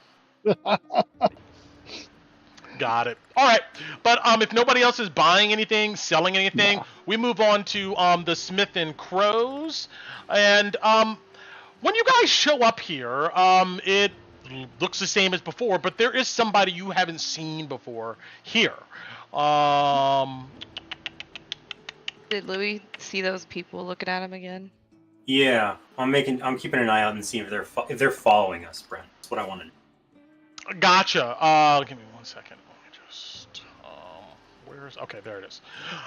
Roll me perception. You got it.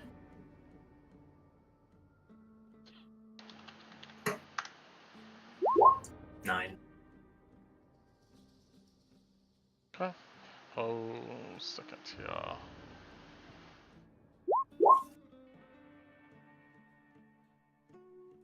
You look back. I mean, you just see people walking, but you don't discern anybody following you. Okay. I wouldn't mention it to the party. Got it. All right. Yeah, you arrive at Smith and Crow's, and you see, here is actually Emma. She is actually here this go around. What? She knows how to be home? Oh my gosh. Oh, what? And Do we have to pay her for being home or something? Nope. I'm not paying her. but you also see that there is another individual here besides Emma, who she's standing next to. Looks like this.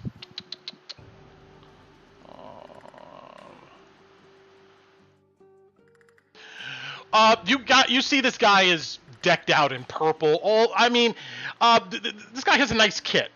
You see purple long robes, pale skin, red hair that's pushed back with some gold framed goggles. You note kind of hanging from a holster off of his back is a nice looking staff with what looks to be a crystal of delirium at the top. He has traveling gear the same. You see various areas to hold vials, what looks like there may be potions in them. Nice boots, but everything is still covered in a thin bit of grime. It looks like this here. Guy from the book. The guy from the book. Oh, is that the book that Aldor was talking about? Yep, that one. Okay. All right. And I could throw their tokens on there, but as you arrive, you see this red-headed man turn and look at you guys. I'm sorry, elf or half-elf, and you see he seems to finish up a conversation, and you see he squats down and he gives Emma a hug and kind of messes with her hair, and then he goes, "I'll be back, promise." And he goes, "Only come back if you actually bring something worth a damn this time." And he goes, "Got it. That's real dad of you." And you see he passes you guys, and he gives you the "what's up" nod, and he just keeps going. I'll return the what's up nod as he goes past, I suppose. Louis will run. Yeah, he obviously looks like he's part of the Amethyst Academy here. He has some nice rings on. But yeah, he travels out. You see Tobias looks at you and goes, "Ah! Welcome back. How can I help you?" There's a few things to offload and hoping to purchase some more ammunition from you. Good. Emma told me you've been doing a good job watching out for her. I'll go back to the party. I'm a little confused. Alice will nod. Just she's not saying anything. You see he looks down at you. You listen to them, you understand? They tell you to come home, you bring your ass home. You see he goes about, he heard your order, and we can go ahead and do these exchanges in the Discord as you go ahead and collect your items, you sell what you need to sell, and if there's nothing else you want to do here, you can move on. So it's 3 gold. While Louie's keeping Dad busy, Yep. Alice would kind of scooch away from them with Emma, give her the whole come here, and see if she has any information. You hear anything? Anything about that? Oh, well, that's my brother, and he's with Draken Force. Oh, okay. Half brother, kind of, something like that. Half brother. You see, she looks uncomfortable, like maybe she said a little bit too much. She goes, "Don't worry about it. He's cool. His friends are cool too. Uh-huh. They have a giant cat. Oh, they do. His name is Via." Oh. Is Via nice? Yeah. I mean, he likes a little stroke under the chin. But, I How mean, giant he's, are we talking? you see he's like about as tall as the dwarf.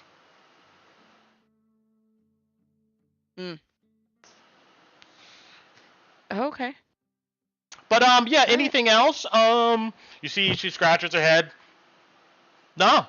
I mean, I haven't heard anything about those guys since they last were talking with the bartender at Bark and Buzzard. You see she seems to think. She goes, oh, I saw a flyer of you. And you see that she points at you, Louis. Where'd What? you see that at? Louis perks up as he's like counting the bullets out and putting them in his... No, don't worry about it, Louis. Where'd you see that at, Emma? All right. He goes, where everybody sees the flyers at the well. There's some hanging up. I mean, I didn't point you out to anybody or anything, you know. No, I know. And anybody else asking around? It looked new. Some people were looking at it. You see, But nobody. Mm-hmm. it had the whole blue and white. The bank. Yeah. Mm-hmm. All right. But that's it. I mean, you want me to go ahead hang out around there? No, we'll just keep our current, looking out for each other. Have you? And Alice. I have a question for you, actually. Mm-hmm. Do you think Old Zoe is a witch?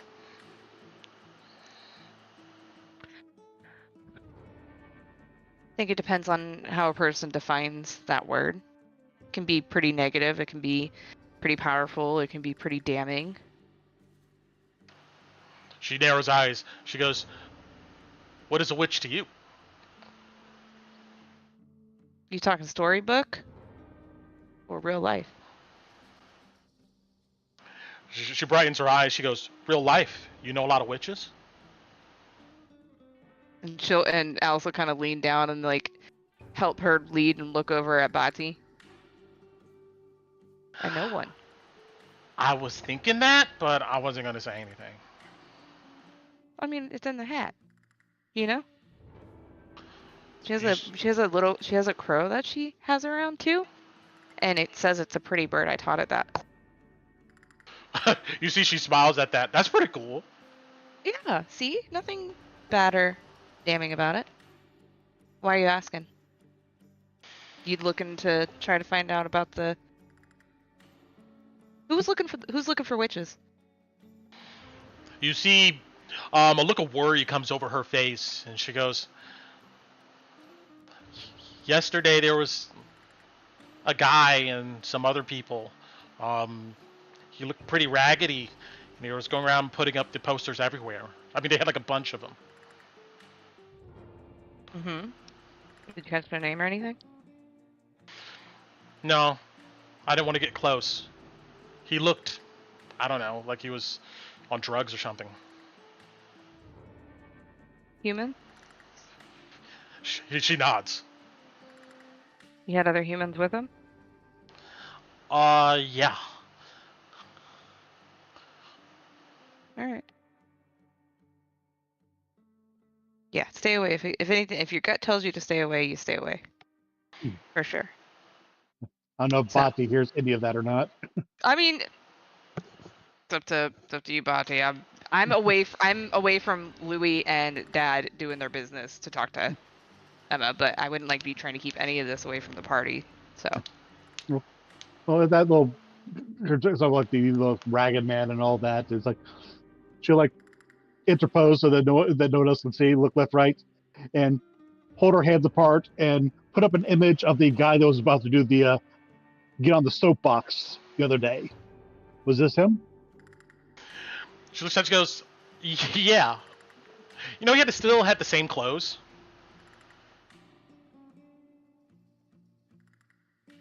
I don't know what he's going to do to stop a witch. He looks homeless. You Maybe might he's a I think witch. He might not have a plan at all, just feelings. Or that could be the disguise.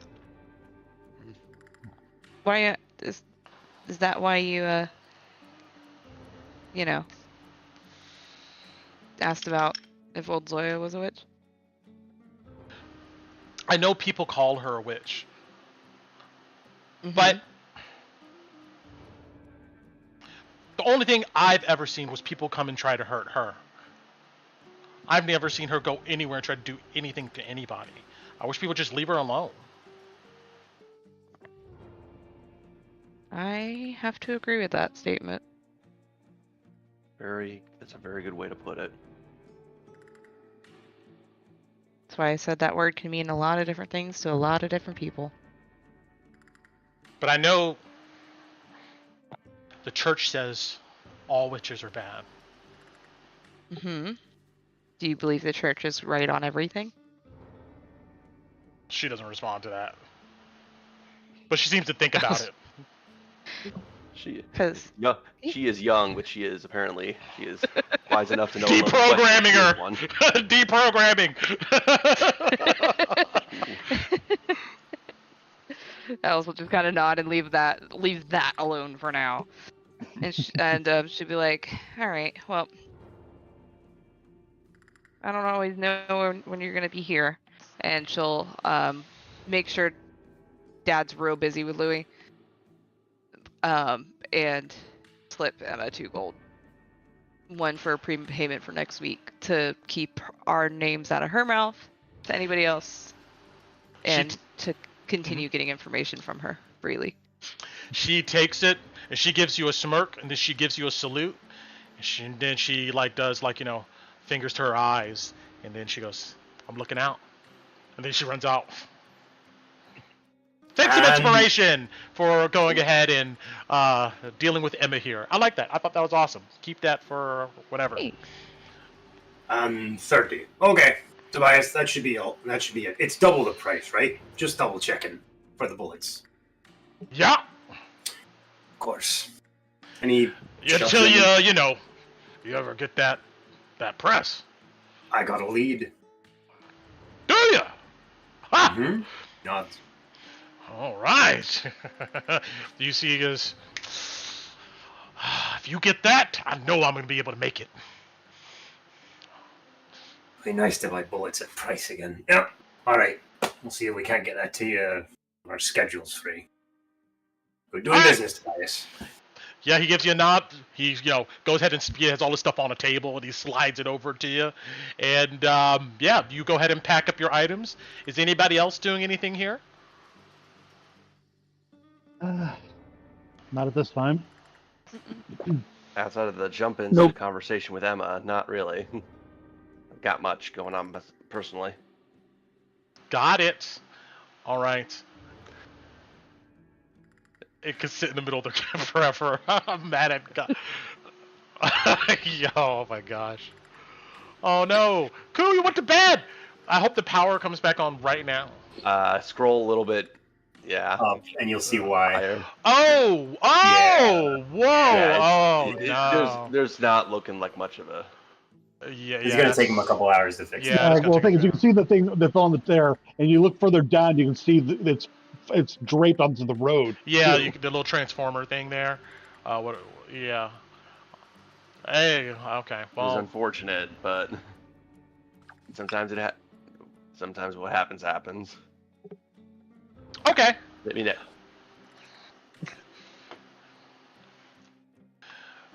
so you guys leave Smith and Crows and hop back on the road here in Emberwood.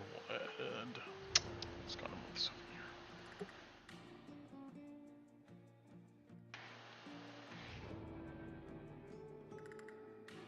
All right. When you guys come out,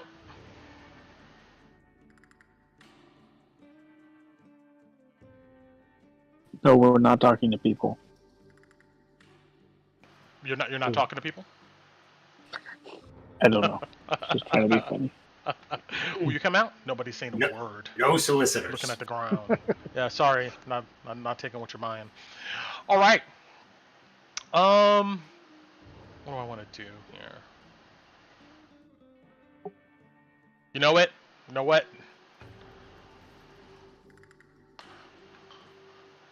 Fine, it's gonna happen right here. You guys begin to head down the road, and as you do,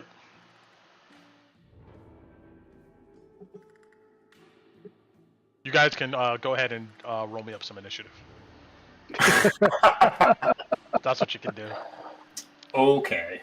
I mean, we didn't even make it to the bar, Brian. I don't have a token to click on. Hold on a second. Yeah, my bad. Let's We've see got here. to get into another bar fight. It's been 2 weeks.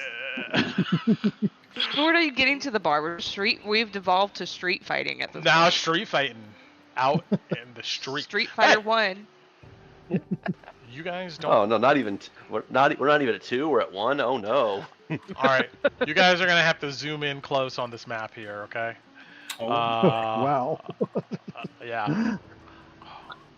Should be able to do it. The map's pretty big. Let me go ahead and Click a token. put everybody on here. Alice is so sleepy. We got a full rest. We got our 8 hours. Yeah. It's just really late. Yeah, but no, Alice is obviously still just like, oh my god. Who am I missing? Am I missing? No, it's okay. I don't have to be on the map. Brandon. Gosh, I was like, who am I missing? No, Okay, yeah, fine. there we go. It actually worked this time. Look at you go, Ron. Dang it. This is not Alice and helpful. Bati are deep into the books. Chloe's head's on a swivel. All right, yes. So everybody, roll me a perception check. Louis, roll me a perception check with advantage, and Perfect. I'll tell you what happens here. Oh, hey, wow. Is everybody making one? Okay, yeah, my yeah, second yeah. natural 20 with perception. Bati's like, I'm not gonna get hunted for being a witch. No, thank you. That's right. It's witch hunters. Oh, yeah, sure. They're after Bati, not you, Louis. Yep. You That's guys are right. That's gotta Let her go. deal with them. It's okay. They've come to steal my ale again. I know how to take care of these guys. In a manner of speaking, that's not untrue. Here we go. This is what I want. All right. Okay. Let's see here.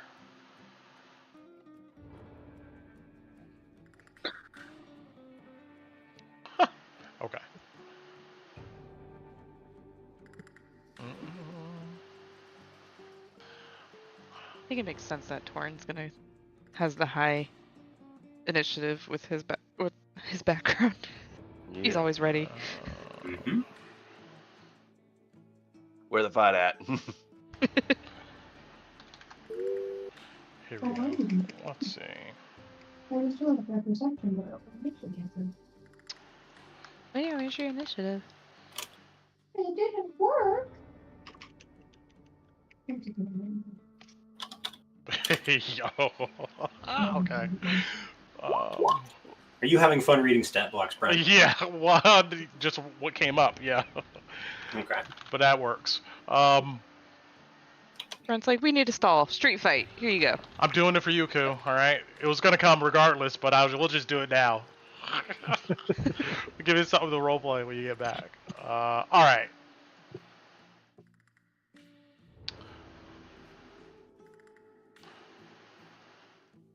You guys hit the roads. You're walking away from the smithy here, and Louis, let me see. What did you get here? 23. You feel it coming. You see from around the corner of one of these buildings, you see 4 pretty beefy looking dudes. They don't have a bunch of tattoos like they're with a gang or anything like that. They look like more just like maybe other adventurers or maybe mercenaries. But you see they come out and they obviously over here about to intercept your path. The rest of you, now in game, the rest of you, like, I don't think are really aware of what's going on here. Nobody had any like really conversations about flyers, weird looks, or anything of that manner. So play that how you will. And let's see here. Just what Emma told us. Told Alice. And That's true. Did Alice share? With I Alice don't know. would as soon as we were leaving. Okay. Alice would have grabbed Louis and told him. I was just Okay. Brent just was like, "We're gonna do this now." So I was like, "Okay." Okay, then Louis would have told you guys about the 3 people that he saw that were eyeing up. I mean, eyeing but the if you think party. your character wouldn't have because you didn't expect anything to happen right now, that's an option too. But No, but yeah, Alice that's would fine. have said something to Louis the Mhm. minute we were out of Crow and Sons. 100%. Got yeah, it. Louis would have told Alice then to keep an eye on this little. Yeah, because Alice knows. All right. These guys, they looked armed to the teeth. They look like they've seen some shit out here in Drakkenheim. They don't look like no fools, but they also look like, since they've been around the block, they're pretty confident that they could handle what's coming up here. But yeah, one guy kind of skips up to the front here in kind of the position in which you guys are at. Let me open this. There we go. Okay. He throws a firebomb at. There we go. I have to get that stat block up.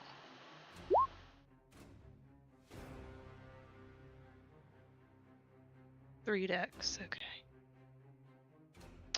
All right, and here we go. All right. Before things pop off, this is about where you guys get as you guys are walking down this road. There's other pedestrians and stuff, but people move out the way as soon as they detect something is about to go down. Some people stand by and watch. Other people just, they keep moving. But this guy in the front here, we're going to say that he has a large double chin, kind of chiseled jaw. His ears are pierced. He has kind of a unibrow, buzz cut. He looks weird. But he goes, "Hey!" You see he comes up. "How y'all doing?" How are we doing? "Yeah! Yo!" You see he points past you guys. He's just being loud on the street. You see he's pointing directly at you, Louis. Mm-hmm.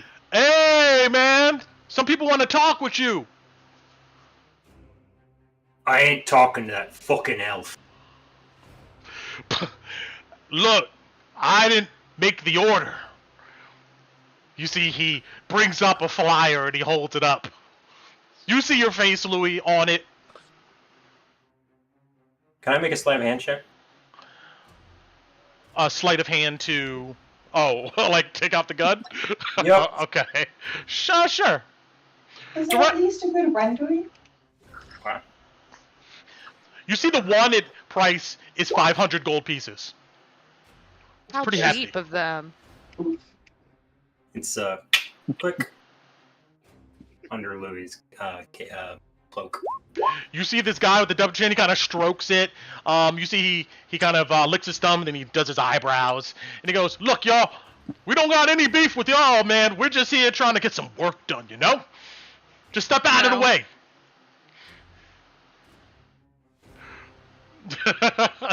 How are he these got guys dressed? let's see here. These guys have dirty leather armor. You see that they carry some wicked-looking kind of like machetes. But yeah, it looks like studded leather. Okay.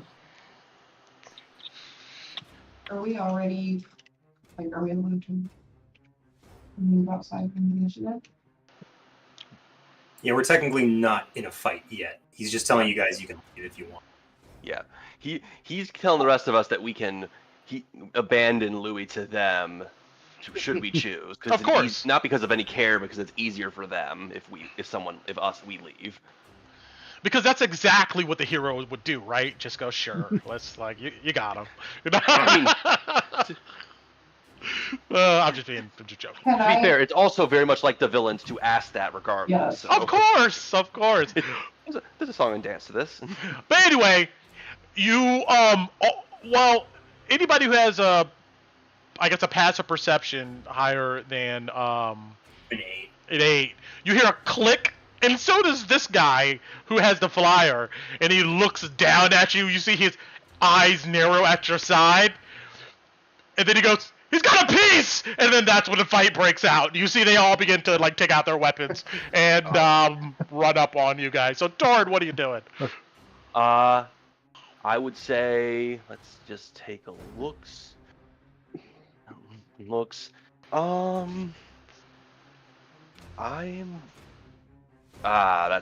is some unfortunate spacing. Don't want to do magic industry immediately, so I'm gonna charge up on this guy, the one that's closest, and yeah, I'm gonna use the warhammer instead of. Actually, you know what? No, I'll use Twilight. Do it. Get him, Torin. Got it! And I'm going to booming blade him. All right. Roll it up. Let's see here. 18.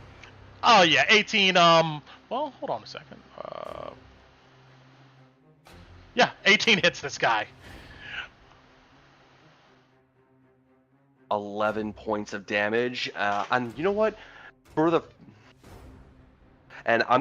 first attack of this fight, I'm actually gonna make that non-lethal. I'm gonna bring the flat of the blade into his side, as opposed to cutting him. Ouch. And as I say that, it's like, that's your one warning. Leave or drop here. We're not giving up the dwarf. Yeah, you slam your blade into him, and you see he reacts to it, kind of like shifting his feet. You see he grits his teeth, and he looks at your friends, and he looks at you. Hey, man, we'll give you a cut. One way or another, and then, no, you don't want any cut of this. Looks like he's gonna go try to strike you anyway. Alright, moving on. This guy, he retaliates, whipping out his machete, and he swings at you once, and 21 connect? Feel that. You bring up shield, he comes back around again with an aggressive scream, and misses horribly. I brace the greatsword with my arm, and a translucent aura comes out from it and helps block the blow. You see from his belt, he pulls out a dagger and tries to gut you with one last attack. And it doesn't work. You see this guy goes 5, 10, 15, 20, 20, 25, 30... 35, 40, 45. Oh yeah. He goes, get out of my way! 100%. He barrels past you guys. All right. Kalina would get the first one though. Is Yeah, that Kalina goes yes, first, then for Alice sure? gets to gut him. Wrap him up for me, girl. I was watching your path! Bitch, I was watching. I was waiting. God, please hit. Yeah, good smack. Yep, that's a clocker. Yeah.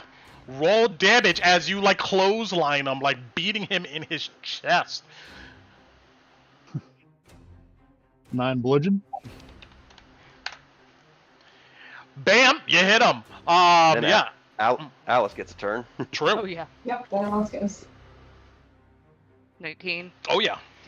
Hit sneak attack, bitch. Let's go. Get it? I'm just saying. In that one moment, no one else is next to him, so yeah. Yep. For 16 damage. Yeah, you slice him across his side, and he groans and stumbles in pain. He's still up, but you see he's leaking everywhere. Yeah. Good. All right. Our other guy here, he goes 5, 10, 15, 20, 25, 30, 35, 40, 45, 50, 55, 60. I get an attack. I do get my own yes. attack of opportunity from that. This is true. Hope it was worth the 500 gold you're not gonna get. That's unfortunate. Ah, I'm too Right. busy with the shield, unfortunately. Ron's gonna try to bite him. As he Got goes it. by. Oh, that's hilarious. It's like staff or Take his bite. pants. Take his pants. Sure. Let's rip a hole in his pants again. Why not? Maybe 19. Yes, you bite him.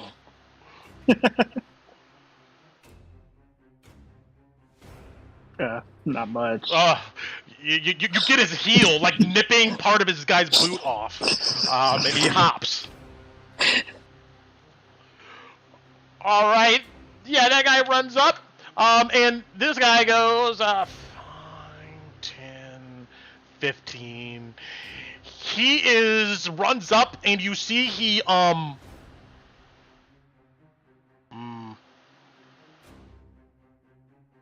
he tries to grab you. Roll me an opposed athletics. Or acrobatics. 15 from the dude. Yeah, this guy runs up to Torin, and you see he tries to, like, bear hug you.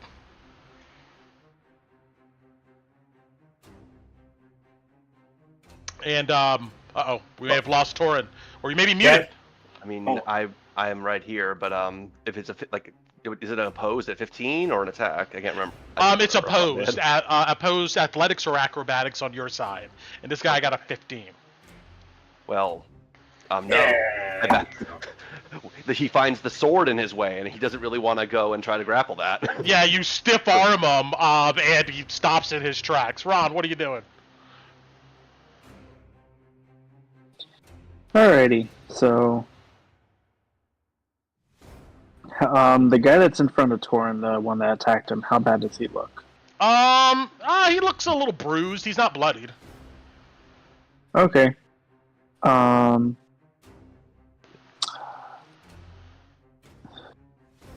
He's the only one that's attacked though. Screw it. Yeah. I'm a guiding bolt the bandit leader, this one. Got it.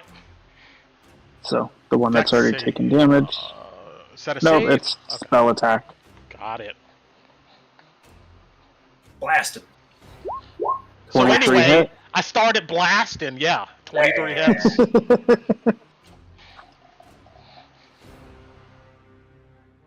Not bad. Crackling 14 bolt of points. radiant energy strikes the crap out of him. Blowing some of his buckles and stuff off. He's hurt now. He's hurt now. Cool. Bonus action. Starry Archer. Got it. Ethereal bow materializes. You're at advantage. Yep. 24 to hit. Oh yeah. Come on, just roll. There we go. 6. All right. Slams into his shoulder. And he's still up. Moving That's all I on. got. All right. Louis. You lot are a bunch of stupid fucks. To just charge a man, I can do this. I'm going to use the Gutter Runner trait and dash through both of their squares, not provoking attacks of opportunity.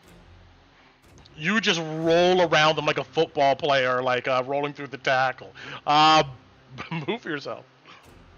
So I'll go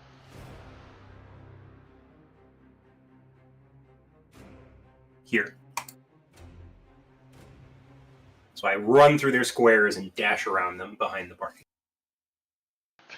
You see they spin in a circle, trying to trying to get a bead back on you. All My right. turn. Got it. Kolabadi. I'm not overly fond of being this close to them. So first thing is she turns into a pitch black shadow and teleports to here. You immediately see some bystanders scream and run, like just And average folks. Yeah.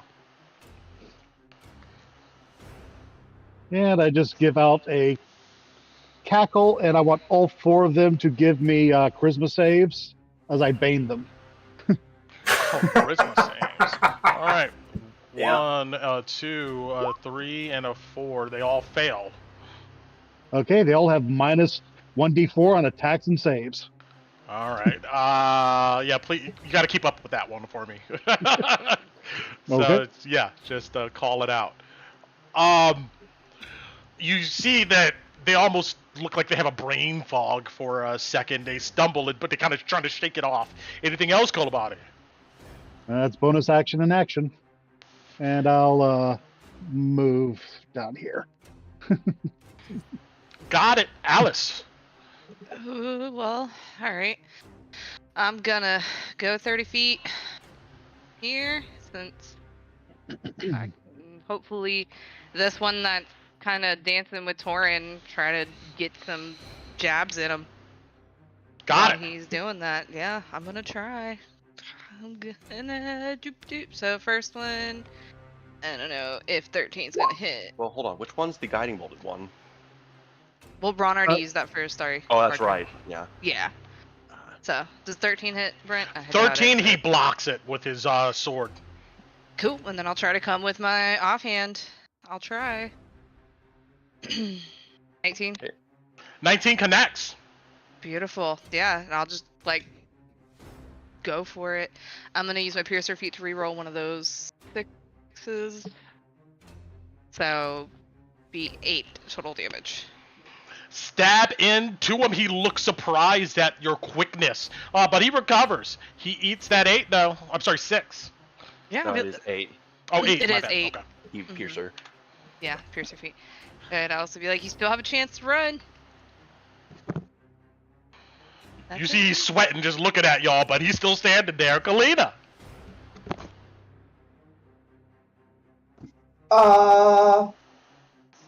I'm not sure what the best direction to go is right now. Go with your gut. It's worked for us before, right? I mean, they split up their party, so they're obviously not One thinking is right. closest to me. So I feel like I should just try and hit it. To wit, Is to that stupid? wit, to wit. Be the wall. Be the Okay. wall between them and Louis. Yeah, I was trying at 5'10", but yeah, I can easily. Yeah, perfect. Ta-da! I'm sure putting myself next to 2 people is not bad at all. Believe me, I don't think they're interested in Kalina. That's true. You, as they spin around trying to keep an eye on Louis, yeah, you step in front right in their way. And, It's okay. alright. It's okay. Because I can do another one. Do it.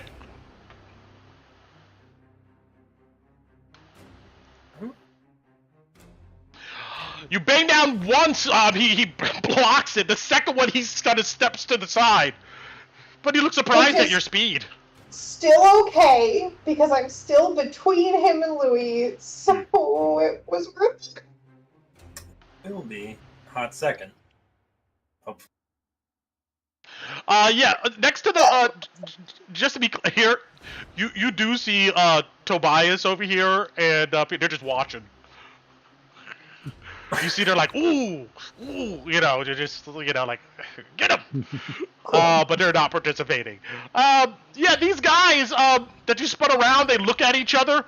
One of them looks at, Louis. He screams and he runs up to you. Well, hold on. Are they on 8 or I 16? talk about shoes, they're just... Wait, hold on, Brent. They're on there twice then. Oh, am I on there twice? My Yeah, bad. They all four you're of them right, went you're right. after me, so. You see they split into 2 groups. No, I'm joking. No. they suddenly start. They spotting by my divide. senses. Yes, no. Alright, my bad. Torin. All right. F it. I gave them their shot. I'm gonna step to the side. That gives me that. So that means that gives me a 15-foot cube.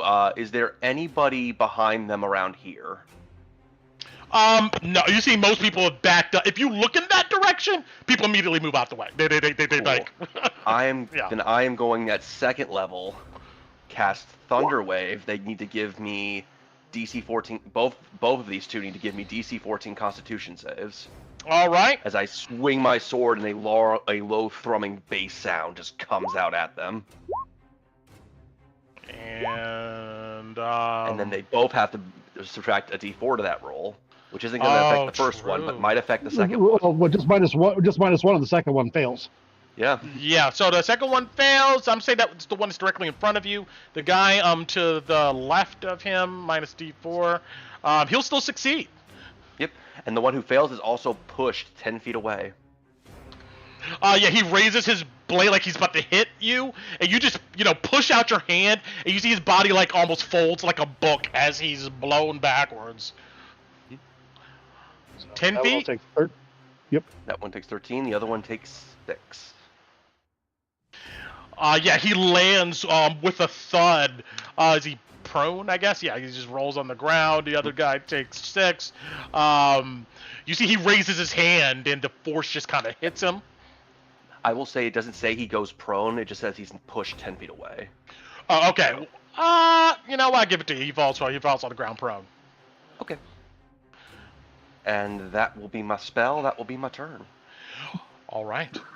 At this moment, all of you hear a screeching sound like a massive bird. You see from the sky, like you can see a shadow on the ground. The shadow gets larger and larger. And with a thud, you see, where's this guy on here? There we go.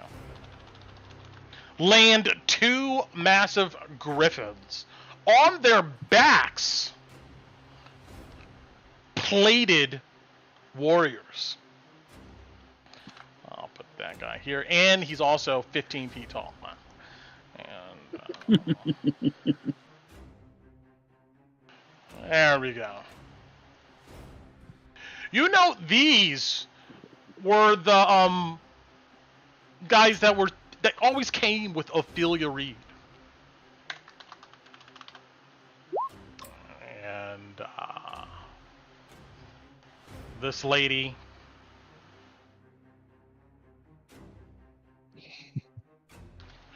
And her friend. There we go.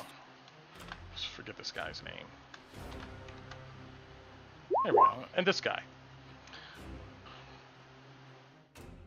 When they land, you see these dudes turn and look.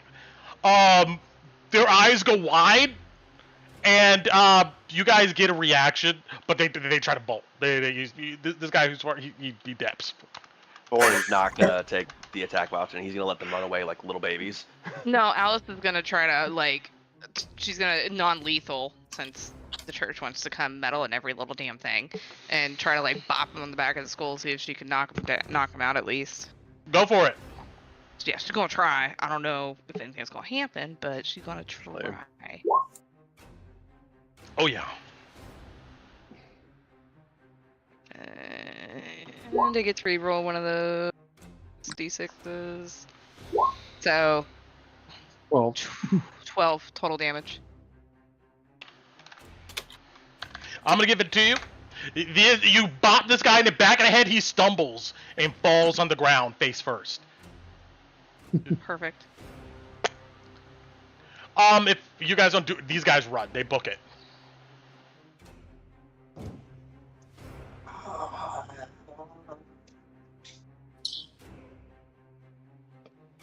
I don't really. Kavanti personally does not care, so. Yeah, for Torn, yeah, we got one, and the church is here. It's not doesn't do us too well to be too bloodthirsty. I feel like smacking them with my attack of opportunity, but I see one is down, so it's like, yeah, I guess. Okay, you want to hit him, but you let him go. You see they march up and they both give you kind of stern looks, but you see this guy come over to the guy who's knocked out. Both of them do. They flip him over. Alice was already was like, get ready to start hog tying him. You see Cassandra just raised up her hand, and it's like, she's like, don't worry about it. She reaches down, and she begins to say a small prayer, and you see this guy's eyes open. You see he looks at you, Alice. He looks at them, and she goes, get up. And you see he scurries to his feet. Compensate them. He goes, excuse me? She goes, compensate them. You see he takes out a flyer and he unrolls it and he goes, but... And she goes, do it! And you see she grabs like the hilt of her sword. You see he looks at you, Alice. I love hunting things down. Go ahead and try and run, boy. She'll hold her hand out. You see he digs in a pouch and he takes out a pile of coins and he hands you 29 gold pieces. Holy shit. We should have killed them. Nice. I'll take it. Then she goes, now go. Hold on. Leave the paper too. He just drops it on the ground and you see he bolts. Torin's gonna pick it Tell him up. what happened. Spread the word. Tell Is it Beaumont he A? can fuck off! Louis shouts after him. Is there any confirmation on there that that's who it's from? I mean, I'm assuming, but like, do we I'm have? gonna bring it. When it happens next time, Torin is gonna bring it over to Louis. Okay. Yeah, you look at this flyer, it looks like a generic wanted poster. It has your face slap dab in the center, 500 gold coins. And yeah, you see in the corner, there is what looks to be a stamp, or at least some magically rendered symbol that looks like this, which is the symbol of the Royal Bank. Jackson's getting cheap. But again, he always was. That just means you need to cause enough trouble to raise that price, huh? Yeah, and then we got worse coming I after us. mean, you're already at least 2,000. Thank you, Kalina. I appreciate that. Oh, here's the gold, Louis. Lulu, and Alice will hand you the 29 gold. Oh, we should split that. You all came to my rescue. That's clear enough. Thank you, Torin, for sticking up for Yeah, me. you know what? Let's make a pool of it. Let's see if we can make enough off these guys to equal what they're trying to get you for. After you guys settle this up, you see Sir Virgil Underwood here goes, Yes, we have an appointment. I understand. we've been waiting for quite some time. Sorry about our tardiness. As you can see, there's been a number of things that have waylaid us. Late night. You see they just gesture you to like take the short trip over to the chapel of Saint Ardina, and if you mosey on over there, they watch you, and then you see they go tend to their mounts. And you see that they get back on. Mm-hmm. Mm-hmm. I'll wait. On our way there, I want to talk to Torin about something. Sure, this is the opportunity. Do it. Oh, perfect. Torin, as we're making our way to the chapel, Lily will have an aside with you, quietly. Yeah. You can't pay him. It's too much. I'm sorry, one more time. I didn't catch that actually. You can't. He's whispering this to you. The other side. No, I mean Kevin didn't hear you. Oh yeah. Right. Stage whisper. You can't pay it, lad. The price is too steep. Maybe. But that doesn't mean. But no price is too steep to get you through this, buddy. Well, I appreciate it. It's my dad. I don't want to put that on you, Torin. And besides, I think at this point we're more likely to pay in blood than anything else. You can't fight. You can't kill the bank. Yeah. My problems would be less if we could. We're not giving them you. We didn't give Alice to. We didn't give to Orion. We're not planning to give Kolabadi to whatever witch hunters should they show up. We're not giving up you. You know, Knifebites stick together. all right. Well, I'm paying it back. It'll just take time. And you'll have all the help you need. You need. Thank you. Now come on. We have another deal to sort through. While Kalina's off to the side going, God, I really hope I get a ride one. As you guys approach, you see the dirty but nice white coach that Ophelia Reed usually arrives in. You see she's already in the coach. She pops open the door and she steps out with a smile and she goes, I was worried. I thought we might have to come looking for you guys. No. You sort of did. I saw it go down. And she just kind of gestures down the road. Are you ready? Let's do this. Yeah. Do you have it? Yes, we do. Imagine nodding towards Tino, who is still technically in the party, but Sure. yeah. I believe she's kept it hiding in her bag. is Yes. what She has put it said. in the bag of holding to try to mitigate the glowing Yes. effect and True. to keep people from seeing it. She then gives a smile and she steps and gestures for you guys to hop inside the coach. We're going to say it's big enough for all of you guys to go ahead and fit in. Spacious. There's pretty much a row of, there's a bench on one side and a bench on the other, long. And you guys, have enough room where if you can kind of squeeze in. We're saying that there's a compartment in the back where you could put down your gear so people can easily fit in this comfortably. Mm-hmm. But this Okay. is a regular on the ground coach. Yes. Kalina climbs in looking slightly I disappointed. was about to say, you look at these two individuals. Actually, you look up in the sky. They haven't landed. You see they're just kind of circling above. Yeah, I figured. Don't worry, I'm sure you'll get you'll get your chance. All right. Let me see. I don't know, would this work? We'll just use this. Oh.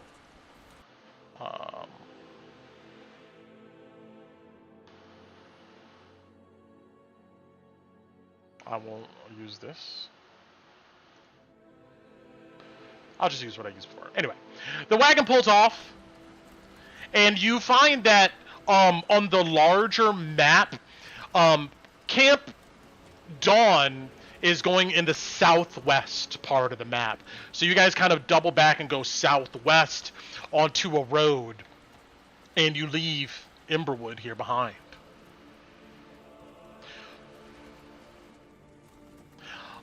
Ophelia Reed sits kind of in a corner amongst all of you, and you see she has a pleasant smile on her face as you guys leave Emberwood behind. There's a small dusty window you can kind of look out of.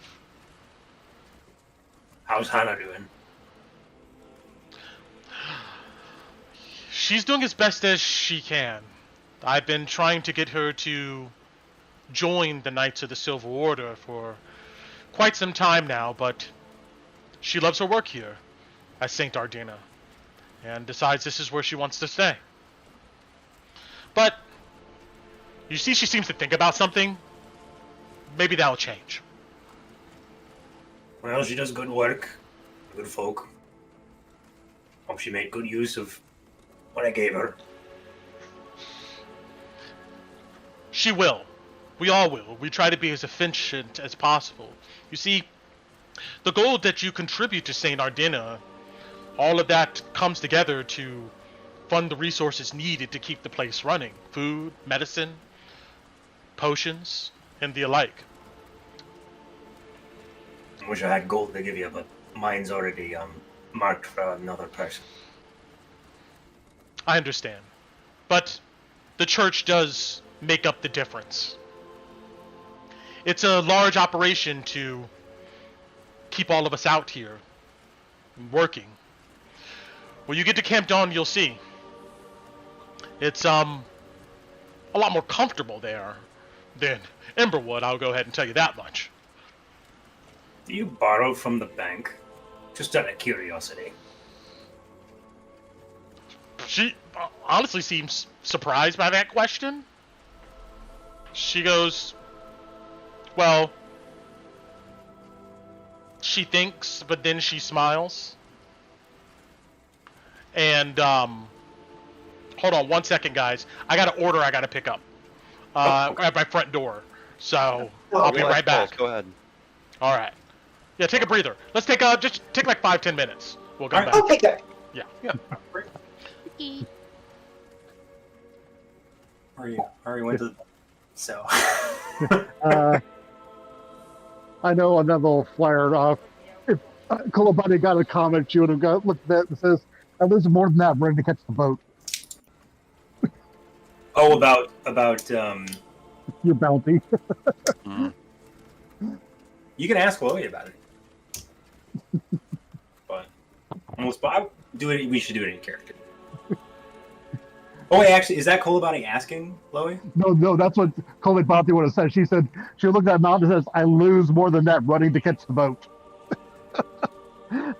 Like I said, Jason Beaumont, he's a cheap elf.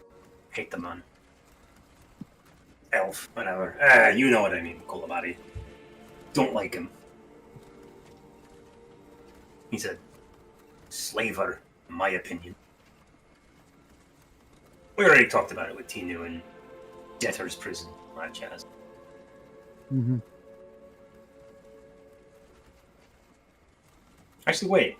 Do the elves have debtors' prisons like they do here in Westamar? I don't know if that's a thing. Not really. Okay. Yeah, borrowing gold's kind of big in Westamar. The banking system. You never get away from it. Also, I'm kind of sad. I was really hoping we got a ride on the Griffins, but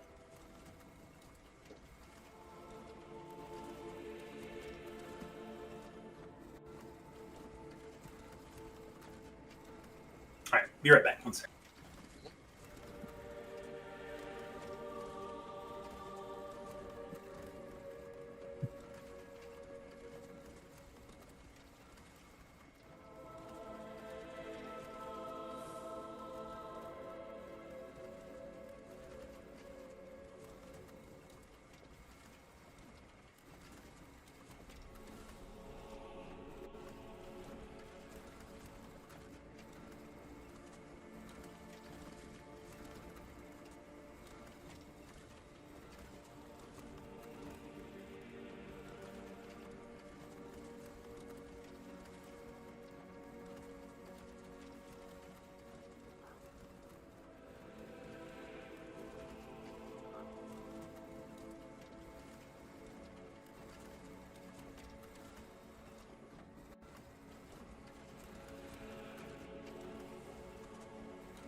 Torin, have you seen some of the stuff on the new player's handbook? Bits and pieces. Mostly, I've been watching some of the D&D channels going over it, like Dungeon Dudes Mhm. and stuff like, and people like them. So, you going to pick up True Strike? All right, I'm back. I mean, Oh, 2024? We talking about that? Yeah. Yeah. weirdly enough, I mean, maybe. I think it's amazing on an arcane trickster build or a rogue that can pick up the that wants it. Anybody that makes a single attack, it's pretty solid. Compared to the old version, I could probably theoretically make it work this time.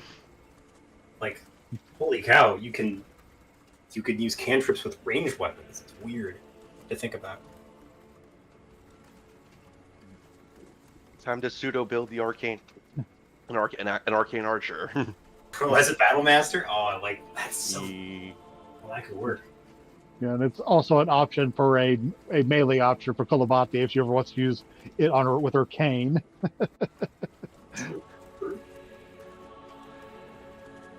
I have heard rumors, and I'm not going to talk about Conjure Minor Elemental because I think everybody knows about that one. Mm-hmm. But I have heard rumors that Armor of Agathis is kind of insane now with how. Oh yeah, the thing is, it requires spending a 9th level spell slot to do the fun that they're pointing out on it. Yeah. To be fair, Armor of Agathis is always kind of been insane. But now. Yeah, the thing is that now it's like it doesn't specify the temporary hit points have to come from the spell, so it's rechargeable. It's more insane, but. You could play a druid and wild shape to gain temp HP now, and keep your Armor of Agathis going. That's as a bonus action, like as a moon druid. That's nuts. It's crazy. Well, Armor of Agathis is also a bonus action spell now, I believe. Okay, I'm back. Can I be heard? Yeah. Well, cool. Yeah, we can hear you.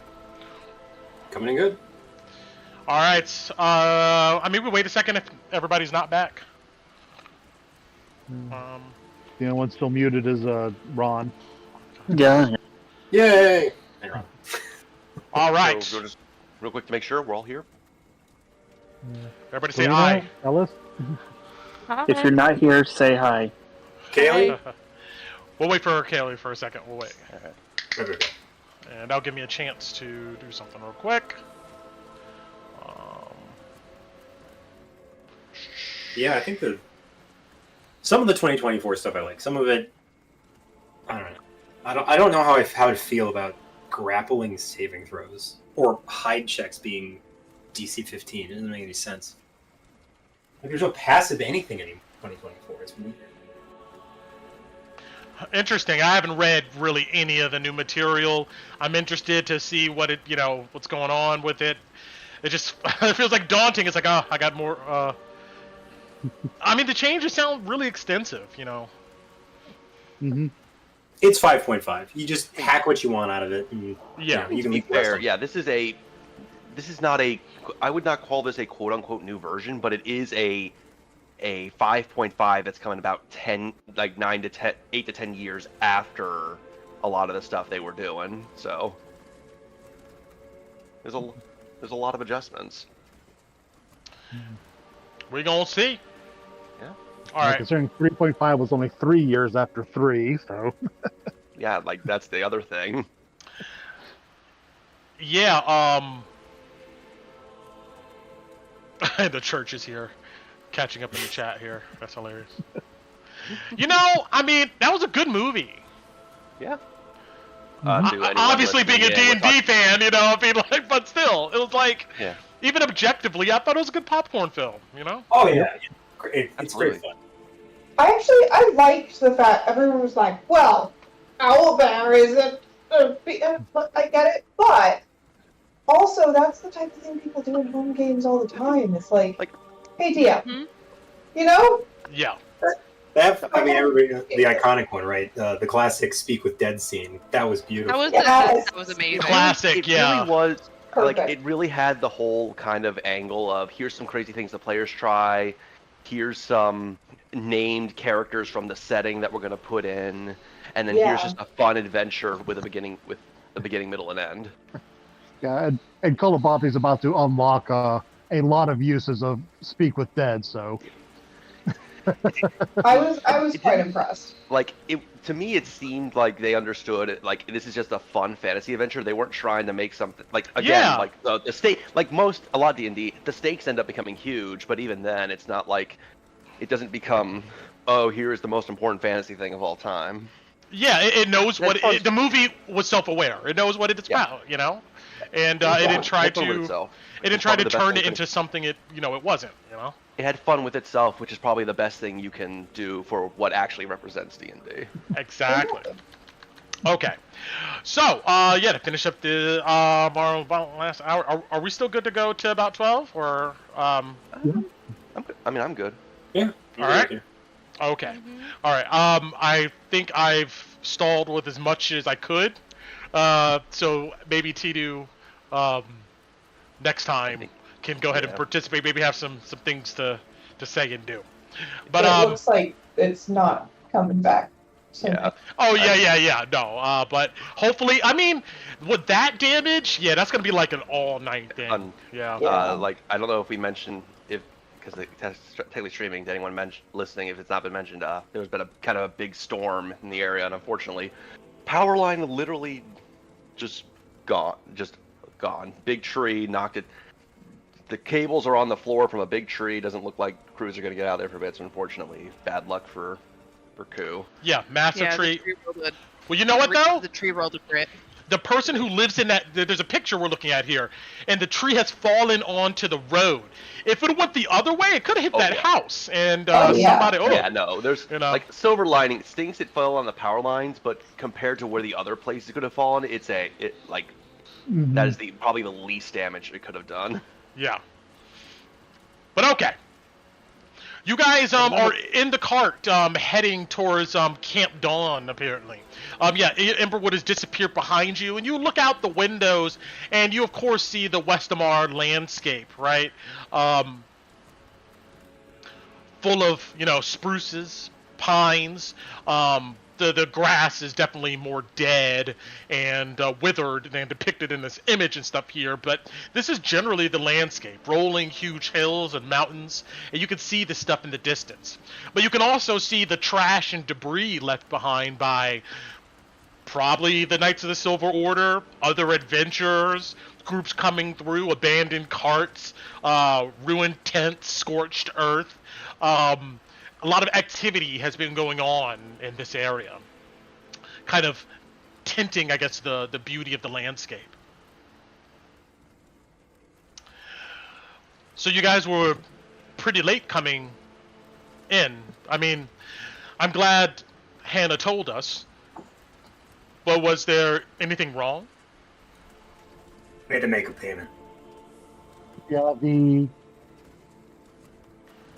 just to prevent future trouble, we had to have some dealings with the local underground. You see a dark look come over her face. She goes, I understand. The Queensmen. I don't think they like us very much. I think they like what we can get out of that they can get out of us. But I had a second excursion into the city after the first. Was able to got back very early in the morning. Had to do some slight errands, hopefully, and then as we were getting ready to head here, got accosted in the street by a group of ne'er-do-wells. I see. Like I said, we had to pay a debt. Well, the Queensmen are an infestation, a corruption across Westamar, that's growing on top of the real source, delirium. Once that is destroyed, they will be eliminated too. Do you think this isn't meant to sound rude, but do you really think that'll work? Or like these undergrounds and every city goes without delirium? The last part, it was hard for me to hear. It sounded a bit muffled. Could you just say that last part again? Other cities have undergrounds, even though they don't have delirium. This is true. And it will take time for different nations, cities, townships to eliminate the Queensmen and the darkness and crime that they bring. But she looks at you in your eyes and she goes, I'm certain our plans will work.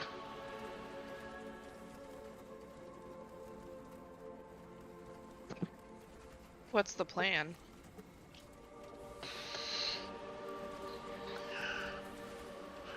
She looks at you and she goes, well, the plan right now is to collect the items of Saint Vitrovio.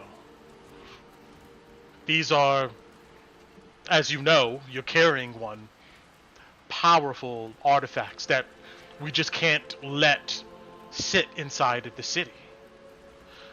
But they also mean other things too. Have you heard of the regalia of Westamar?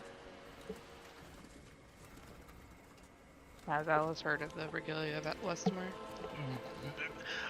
It's like almost like hearing about, I don't know, this name is renowned enough, but the actual facts behind it probably not. It's like the I guess the British royal family jewels and the Tower of London. Yeah. You hear about them, but it's like, okay. Alice will shake her head. Well, each of the nations that signed the Edicts of Lumen has a collection of artifacts. These artifacts are essentially used to balance the power throughout the region. The Church of the Sacred Flame has, of course, the divine light behind it. And then she kind of looks a little dour. And the Academy uses those with Mageborn to tap into powers. And in order for nations to feel secure and stable, at least the knowledge of what I know, a set of regalia artifacts has been supplied to the other nations, their rulership. Westamar has a set of these items, and one of them involves Saint Vitrovio.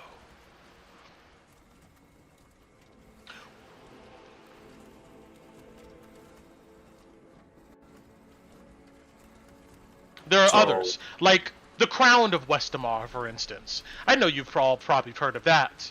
That is a part of this collection of royal items, of magical artifacts. They have powers regulated towards, intended for the royal family, in order to be able to protect their nations, if necessary. For if one entity decides to violate the Edicts of Lumen, or other things. For instance, I remember in history, Queen Helena I von Kessel, there was a horrible plague that was spreading out throughout Westamar. And the Crown of Westamar allowed her to essentially wish it away. Other artifacts have similar potent problems. If they mention of wish in a way, Kolobatu will arch an eyebrow there. There are other items, but what's most important to the Church of the Sacred Flame is the items of that regalia that involve Saint Vitrovio. We need to get it from the city, and once we have that set of items, we'll be able to do what's necessary. What does that mean? You mean someone with delirium, right? Assuming? You're right, Chloe. I hesitate to say too much because I'm not sure what the Knight Captain wishes to speak with you about, but he's probably the more appropriate person to ask these questions. Why do you care so much about a bunch of, things, I guess? Well, just like the scepter, there's other artifacts of Saint Vitrovio that hold lots of power. Imagine if the Queensmen who were chasing you got these items. What would they do with it? Imagine if the cult of the followers of the Falling Fire, if they got these items, what they would do with it. It's the church's obligation to protect the artifacts of their saints.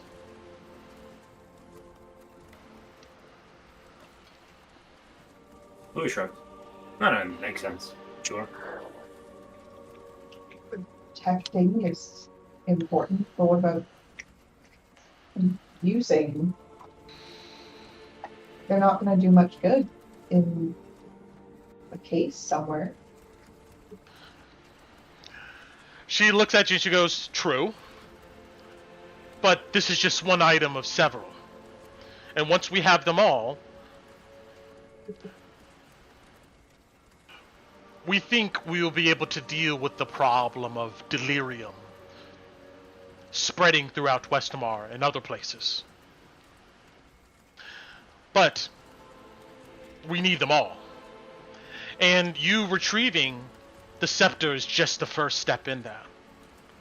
Well, hold on But now. if- Well, But hold on. yeah, Yeah, I understand the reward after a monumental task, and just from the first one, these are objects of great divine power. As little as someone as me can sometimes understand that, but that's a big thing to say. You realize that?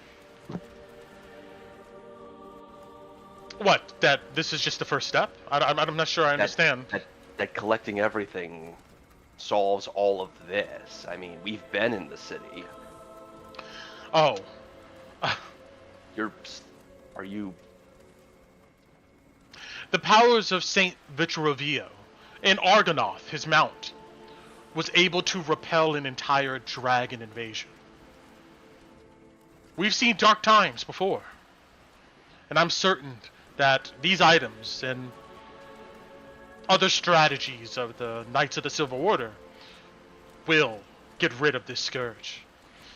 We must try regardless, though.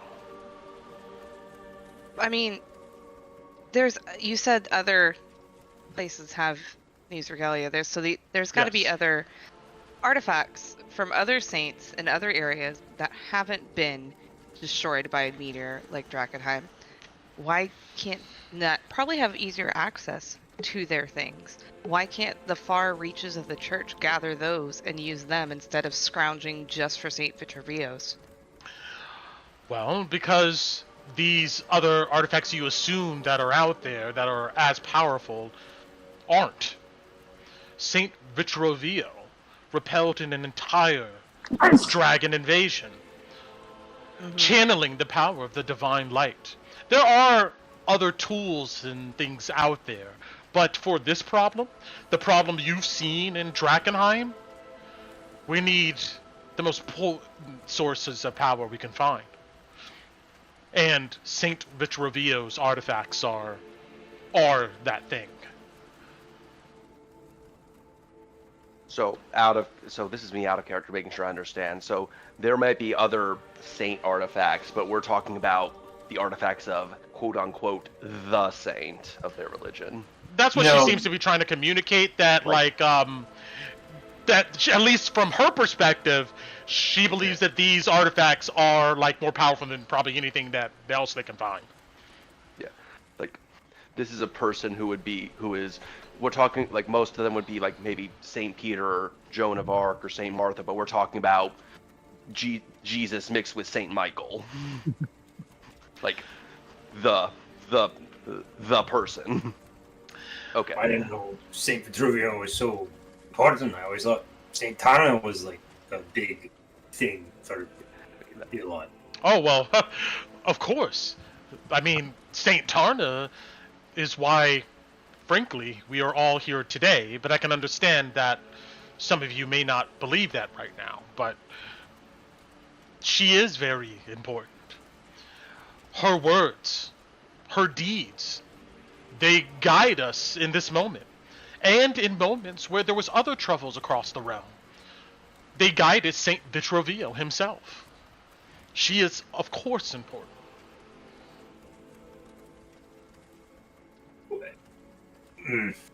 Louis looks over to.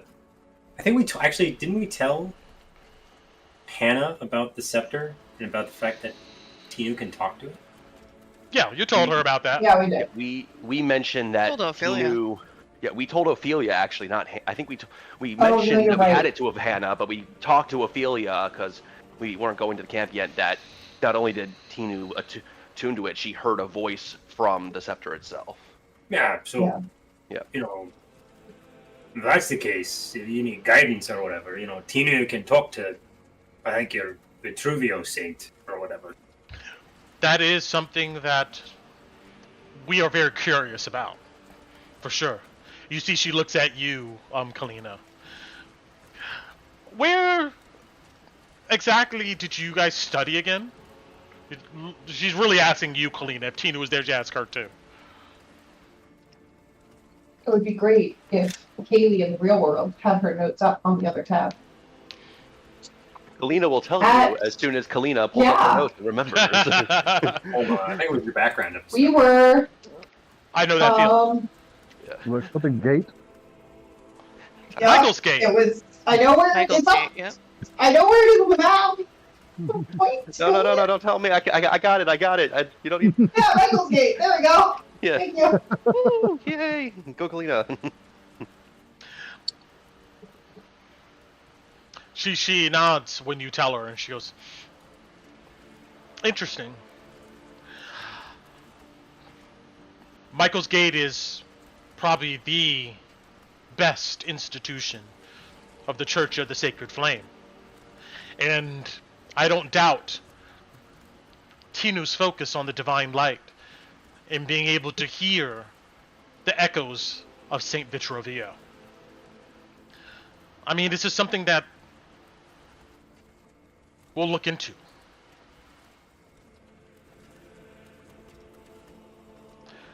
She goes, you want to see something interesting? In what way? You see she leans over and she kind of like, there's like a small window with a slat that kind of points towards the driver, and she opens it. She goes, you see she checks out the window first, but then she goes, slow down, let's wait here for a second. The wagon comes to a halt. You find yourself at what looks to be an open field surrounded by trees. Maybe it's about, a quarter of a mile large or so in diameter. The road then kind of dips back into the forest. When you wait, you suddenly begin to hear it. Horns in the distance. And then you hear what sounds like a cacophony of animal noises. Across the field, at the tree line, you see shadows of eloping what looks like deer. You see a herd of them come out of the tree line.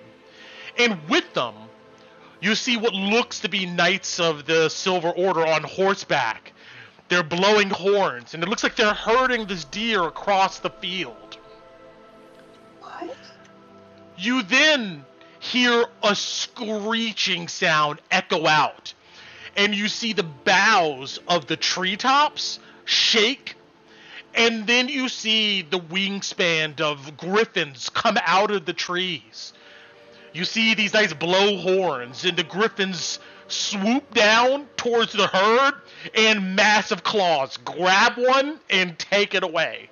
You see about 4 of these griffins come through and do this before these deer filter back into the forest.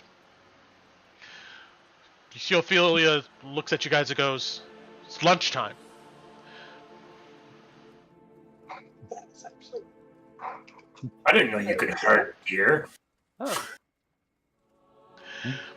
You There's can techniques look that the things. Griffin Riders have used to go ahead and corral the food that they need. It's really important out here. We do get funds from the church, but there's still some things we have to go ahead and find ourselves. And griffins, they are hungry creatures, to say the least.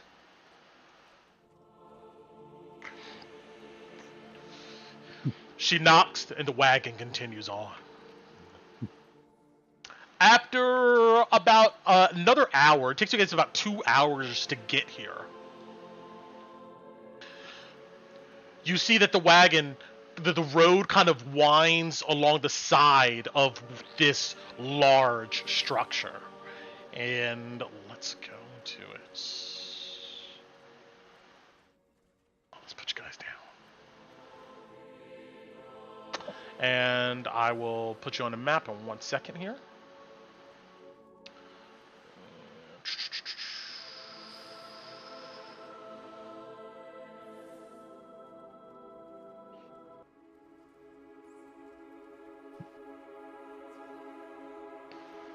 All right, I'm just going to put you guys on the map, but just note that, of course, you guys are, in the wagon arriving here.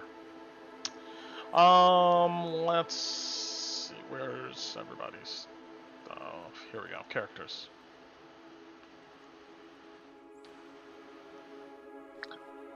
Damn, nighttime came fast. You slept half today.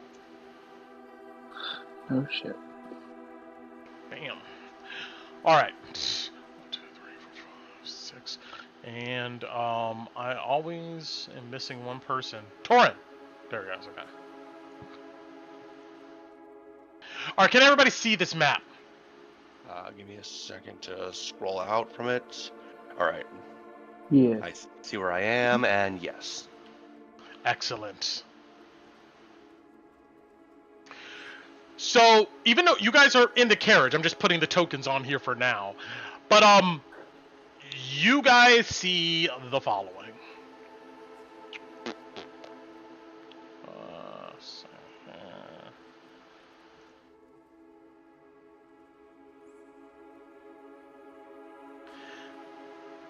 Camp Dawn has a tall wooden palisade wall surrounded with a ditch filled with water and sharpened stakes.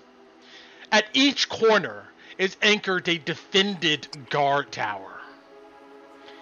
Entry into the camp is by 4 gates, it looks like, one at each cardinal direction. Each gate is flanked by towers with a wooden bridge leading over the ditch to the wooden doors. You guys pull up, and as the wagon does, you note that above you are still those 2 griffins. You note that they descend down over the walls into the camp. And after a moment, you guys, let's see here. Do I have that?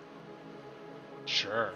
You guys can hear shouts, and then you can hear large wooden doors grinding open.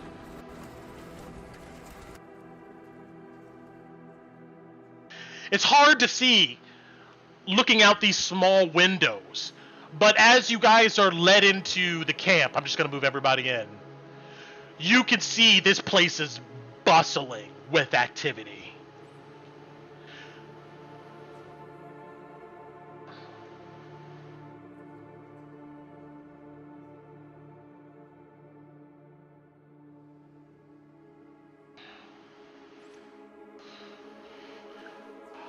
Most of the enclosure is filled with neatly organized rows of canvas tents, grouped around small cooking fires and supply carts. One area, looking towards the east on our map, you see an abundance of war horses, all armored up to the teeth. You see that some groups are leaving or coming into the gates, going off to whatever missions assigned to them. Through the windows, people move to and fro throughout the camp. Everyone is pretty much dressed similarly, besides designated ranks on their breast or on their shoulders. You can smell meat cooking.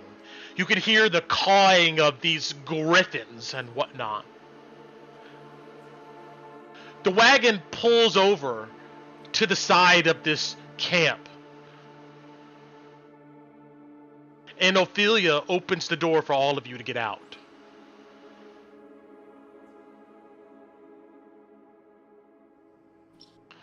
You look around and see something like this here, which the book has given us art for. Woo! All right.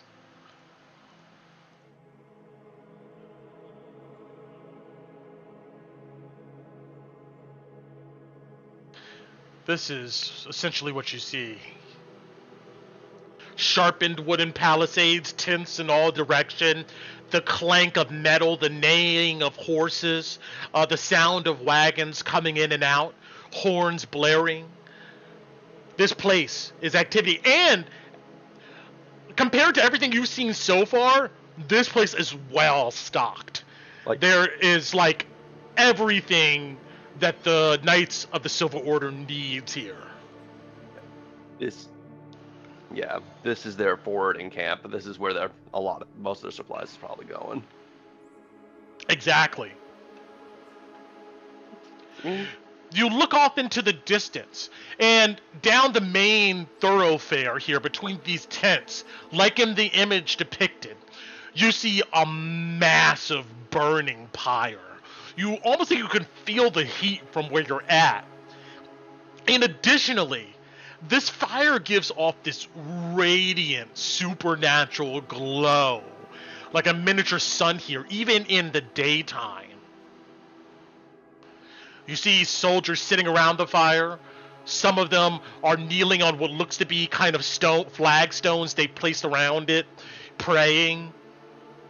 You can hear somebody playing some music on what looks probably a lute of some sort. But Camp Dawn here is bustling. Hey Brent, you didn't bring me into the city. You left me outside. Wow. They don't accept lizard folk. I'm all alone. If you don't, if Ron's What the not hell's here, he then we talking don't go in. Yeah, I'm This is all back outside. God, all right. Sorry about that. Yeah. Oh, good. Yeah. Okay, so you guys are let out of the wagon, and I'm gonna say that Ophelia Reed's wagon gets pulled over here in this general corner. You see that the griffins that were flying above land somewhere towards the southwest. You see what looks to be a squat tower that almost serves as a rookery. You see a plank leads up to it, and you can see that there are several griffins sitting inside. And you can see it looks like somebody's throwing what looks to be some meat in their direction, and their beaks just snap at it, tearing it to pieces. Ophelia Reed gets out and goes, "This is it. Home away from home." You see she looks around. You can tell that she relaxes a bit. She feels safe here. Do we feel safe here? You think about it, and your attention keeps getting drawn back to this glowing fire in the center of the camp. You've seen these pyres at Michael's Gate, the fortress city, and you felt this same kind of glow, these warm flames. You're almost certain that there's some type of enchantment around this area here. And if you focus in on it, you do feel a sense of calm. I wouldn't say your worries go away, but yeah. Okay. Let me see. Do I have her on the map here? Ophelia Reed? Let me look. Did I pull her on this? I got a bunch of other people. Ophelia's down here. Oh, there she is. Got it. Thank you. Okay. Yeah, she gestures for you guys to follow her. As you're walking, she kind of explains that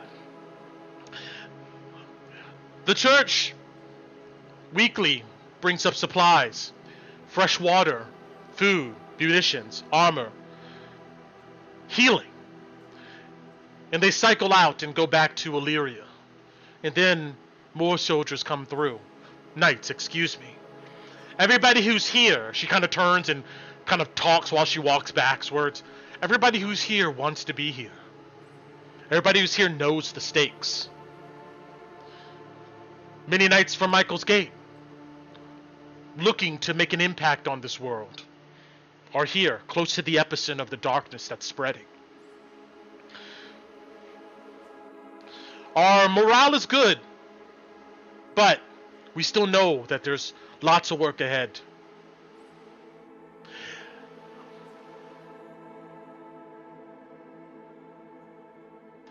You get led around the fire. You see some people come up to Ophelia. I'll let you move yourselves.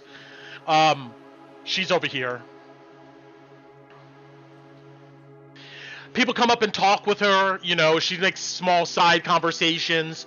Some people look at you all, you know, kind of curious about what's going on. Others mind their business. As you come around the back of the fire, you see that there is a bunch of pallets stacked onto each other, and then wooden planks on top, creating what looks to be like a small stage. You see sitting on the stage here looks to be, it's called, is that what it's called? Gallows? A gallows? Hold Like on. a gibbet? Like a place where they hang people? No, what's the thing they call where you put your head and your arms in? A stock. Stock. That's what I'm looking for. That. You see 3 stocks sitting on this stage. There looks to be dried blood and stuff in front of them.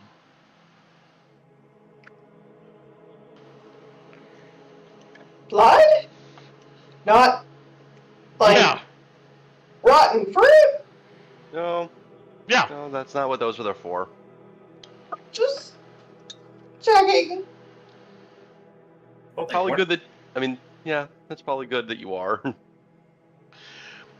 Ophelia Reed goes, give me just a little bit of time with the Knight Captain to prepare him for your arrival. You're safe here. If you need some food, you see that, she goes ahead and points in, this direction over here.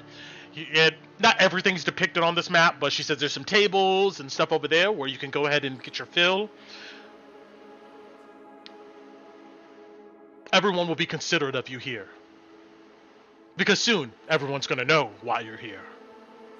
Heroes. And the food's free? Yes! This time around. She smiles at you when she says that. And you see she goes in this large tent. It leaves you guys. Well, I'm eating for the day then. I don't know about you lot. You know what? I think all we have. I don't think I've had anything other than alcohol for over 18 hours at this point. I'll get some food. Got it. You guys then move over to this area where they have some small tables set up. You see it's pretty much buffet style. There looks to be large bowls filled with mostly dried out rations, prunes, jerky, hard biscuits. But all the stuff looks good and is definitely not contaminated. You see that there's a large cauldron set. If somebody's looks like they're churning some large soup, and you can kind of smell maybe lentil in the air. You do see a few people around this immediate area that maybe stands out. Kalina, standing here, you see what looks to be a halfling.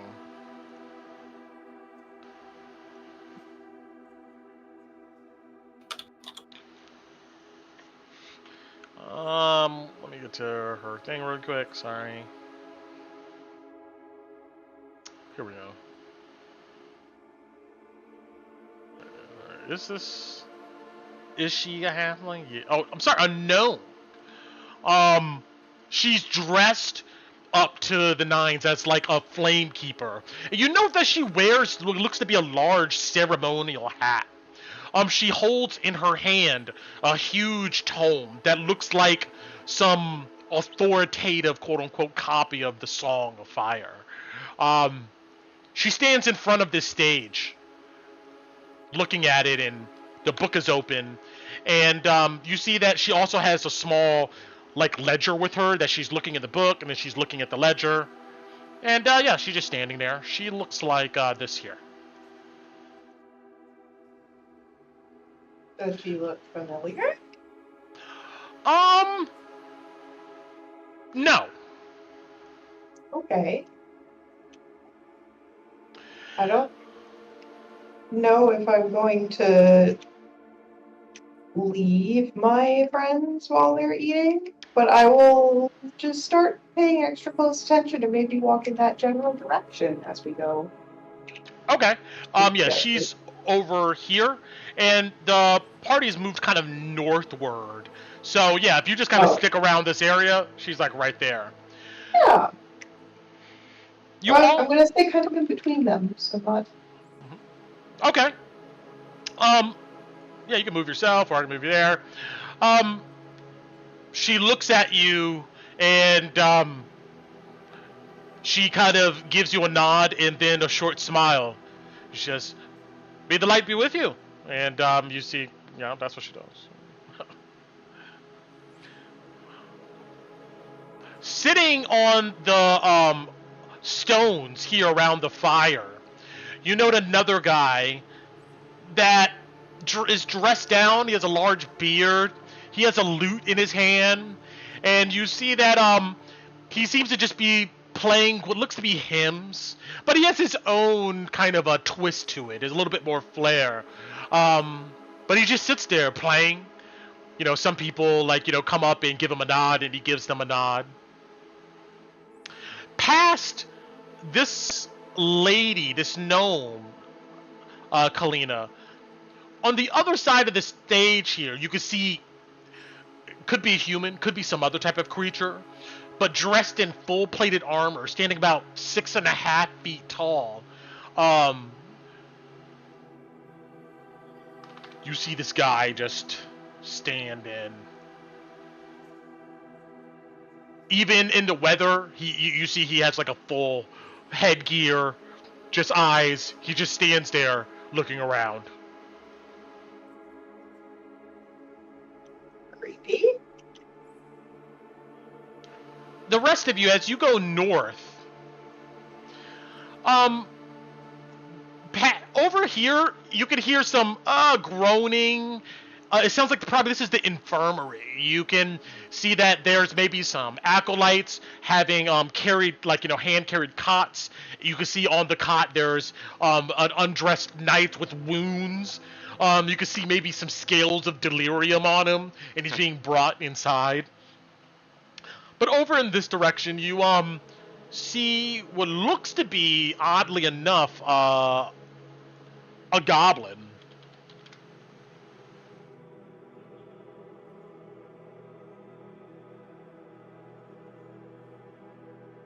She speaks with an individual, and you see that she looks quite astute. And as this guy on the cot gets closer, you see she quickly stops her conversation and comes over to the body and begins, looks like, tending to them, getting them to rush this individual inside. But you guys grab all the food you can kind of eat. And is there anything you guys would like to talk about and do for a second here before? Can I fill my pockets with food, Brent? Roll me a sleight of hand. Sure. I don't know when we're gonna get. If you beat a 15, you're good. Okay. Yep. Yeah, you fake biting a biscuit and then you pocket one. Then you stand around, like the uninvited guest at the cookout. They're not supposed to be there, but they're hovering around the tables, and they, you just kind of grab a few items here and there. Is anybody else doing anything? This book that this gnome has, is it open? As you said, she's checking back and forth with the list. Yes, it is open. You can see that it looks to be a large book of the Song of Fire, the holy book of the Church of the Sacred Flame. Oh. But roll me a religion. Roll me a religion.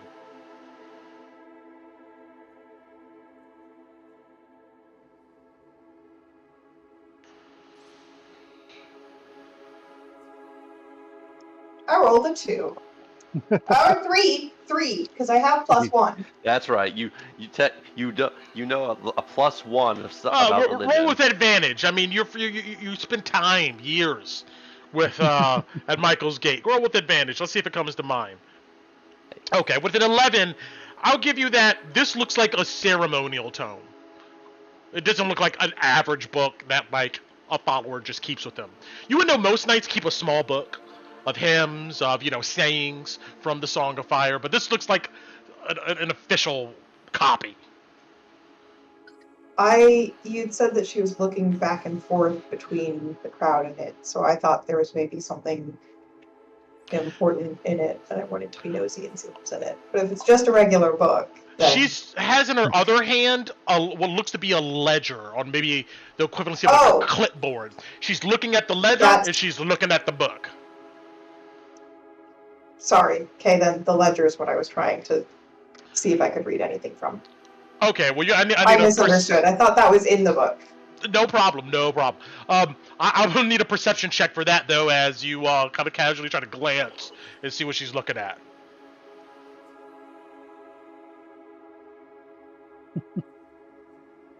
Do I see anything? Yes, you see that the title of this document says crimes, and you see under it in smaller text looks to be a list of like probably line items dedicated to crimes against the faith. It says at the top. Oh, okay. How much can I push with a natural 20? Um, I want to know if I can recognize any of our names on there. How far can I rubberneck this? Yep. I gotta ask. Well, you know what? Roll me a percentile. 51 and higher, you can see names on this.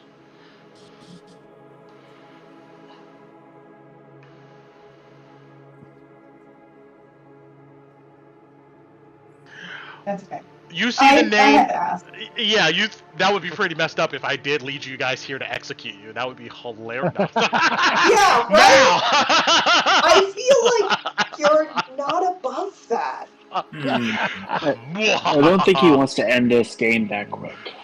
Alright, but you see the names of two individuals. One is Lucy, and the other one is Daniel. And they both share the same last name, indicating that they may be married or related. Okay. Is anybody else doing anything? Yeah, I can wait. Kolobati was going to, after like getting some food and all that, and I guess sitting next to Ron, she's going to like confer to him what she learned back at the smithy about the person who we intercepted the dream with initially, and as we spotted around town, is potentially targeting old Zoya. Yes. Well, I think she should be able to take care of herself. Do we think that's what the witch... Well, according to... Well, it looks like this is whoever is setting this up is gathering Queensmen to assist on an attack.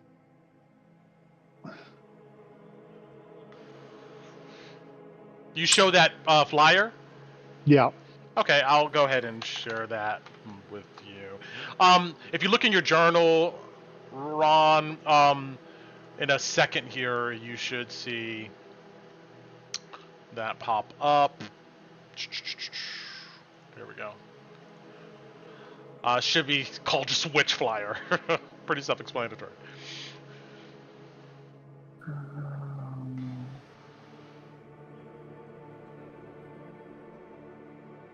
What, under the Dungeons of Drakkenheim, under the private? No, you should, if you go to the third icon over from the top in the sidebar, there's a journal. If you just click that, it should be, like, towards the top. Yeah, mine's the very top option. Yeah, it should be, did the right person? Let me just double check. Yeah, yeah, you should see that there. If not, don't worry about it, because I can Okay. go ahead and Oh, screenshot it's it. in roll 20. Yeah, roll Okay, 20. sorry. I'm thinking Oh, Discord. my bad. My bad. Okay, got it. That's cool. 10 silver. Is there any... Okay.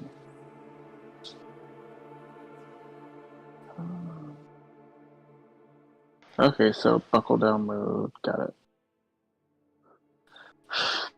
Okay, so I'll look at Cole Body and be like, well, if we have time, then we need to pay her a visit for our next trip out. Because I've got to see if she's learned anything new about Haas and the Fonzo before I take Lowy there. Oh, taking. Okay.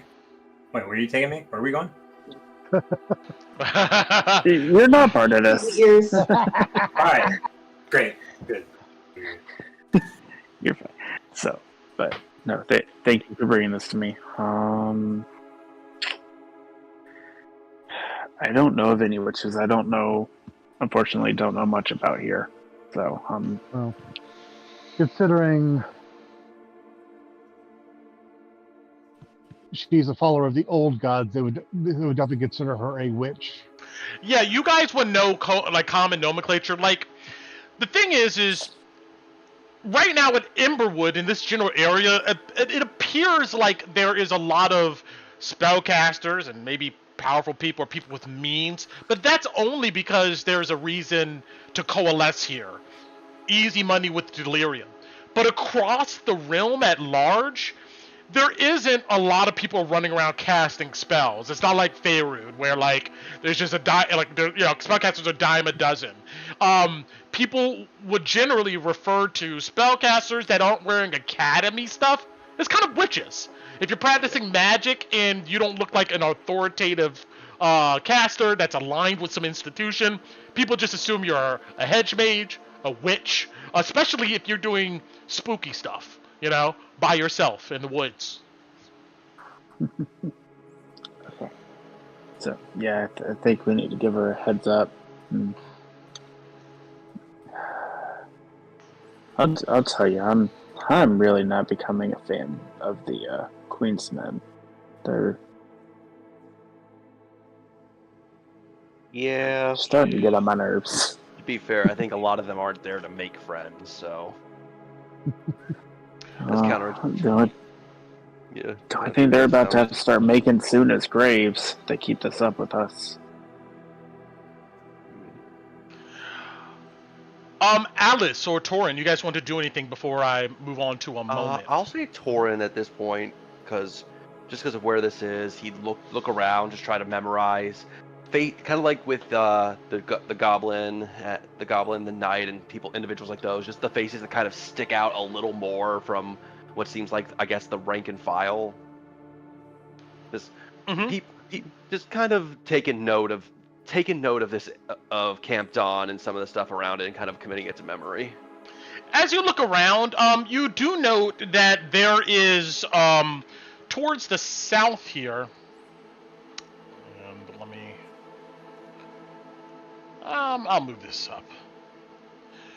You see that there's one guy hanging out with a couple of knights. They seem to be kind of buddy. Around what looks to be a gorgeous kind of striped, almost like a zebra kind of stallion. You see he's talking with these guys, and they seem to be joking and communicating with each other. But he looks like this. Okay. Don't we have a note to drop off to someone with a spotted horse? True. But maybe we'll get to that a little later. But okay. Elijah and the striped horse. I will keep that to memory. But this is technically something only Louis knows. I don't think he's ever communicated that, like, a note was given to him or anything like that. So, but this guy does stand out though because people seem to he seems to have some charisma. People seem to respect him. Okay. After a moment, if that's it, Alice, are you doing anything or? I was actually going to ask the goblin for direction. Sure. Yeah. All right, we'll hop over to you for a second here. Yeah, you approach this infirmary area. How bad does it look? Like how wounded are the people that I assume that this goblin's working? Yes. So you see this goblin is approaching this door here, and we're gonna say that there's a couple acolytes. I'm not gonna put the stretcher on here, but they're like filing inside with this guy on a stretcher. And this guy, you see that coming out of his guts are black flailing tentacles. You also hear a deep chuckle, but it doesn't seem to be coming from this man's mouth. You note that on his side is an oversized grown mouth with a tongue. It seems to be laughing. You see some of these acolytes are like trying to cover it and it snaps at them. And it seems to be speaking in some foreign... What languages you know? Dwarvish, Goblin, Orcish, Celestial, and Abyssal.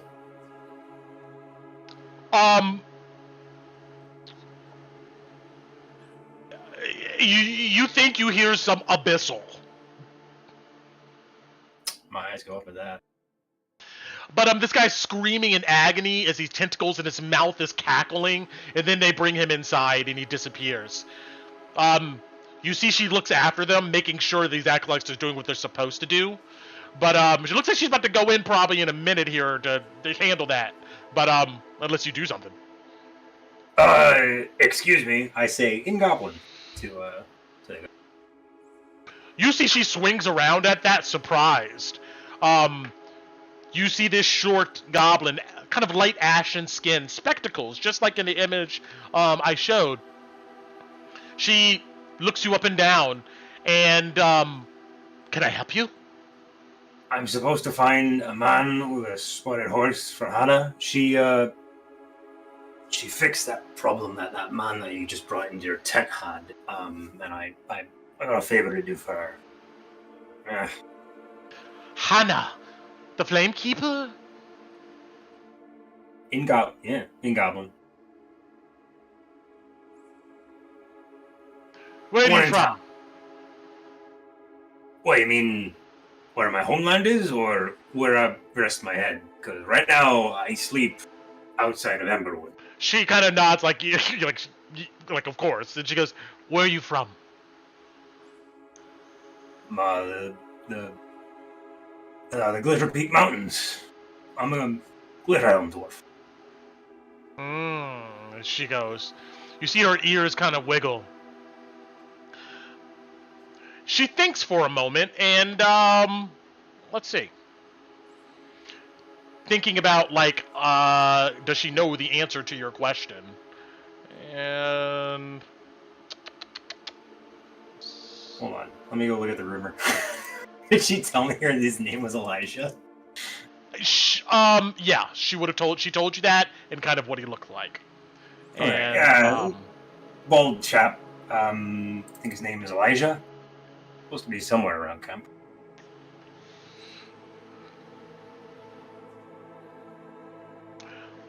One second. Let me make sure. I don't know why this is coming up on the side.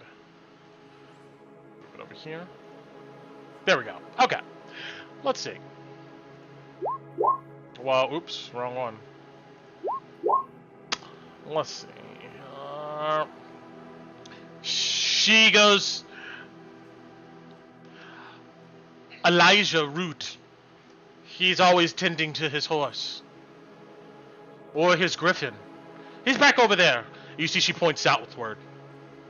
Oh, well, hold on. I know you lot don't take coin for help. And, like, pack over on his front, pops it open. She goes, no. You see she puts a hand on your hand. Just go. I'm busy. You don't want holy oil. She stops and reconsiders. Hold on a moment. Then she raises out her hand. I figured. Those lads could probably use it. Plus, he takes it out and hands it to her. I might end up here just in case Hannah ends up doing her work here. So, I might be on your table. Call it future payment. She nods. You would want to be on my table. Flamekeeper Hannah's half of the healer that I am. And you see that she takes it and she goes inside. All right then. And yeah, Lloyd starts going south. You march south, moving past people to and fro.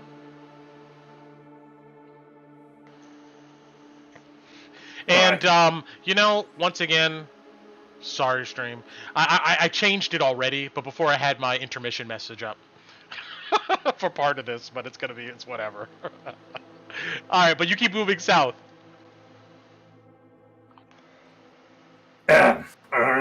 Elijah?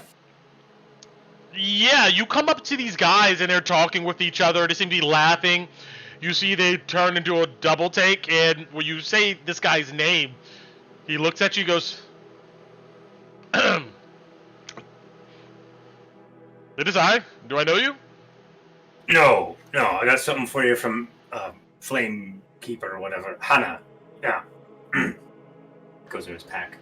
Starts rifling around.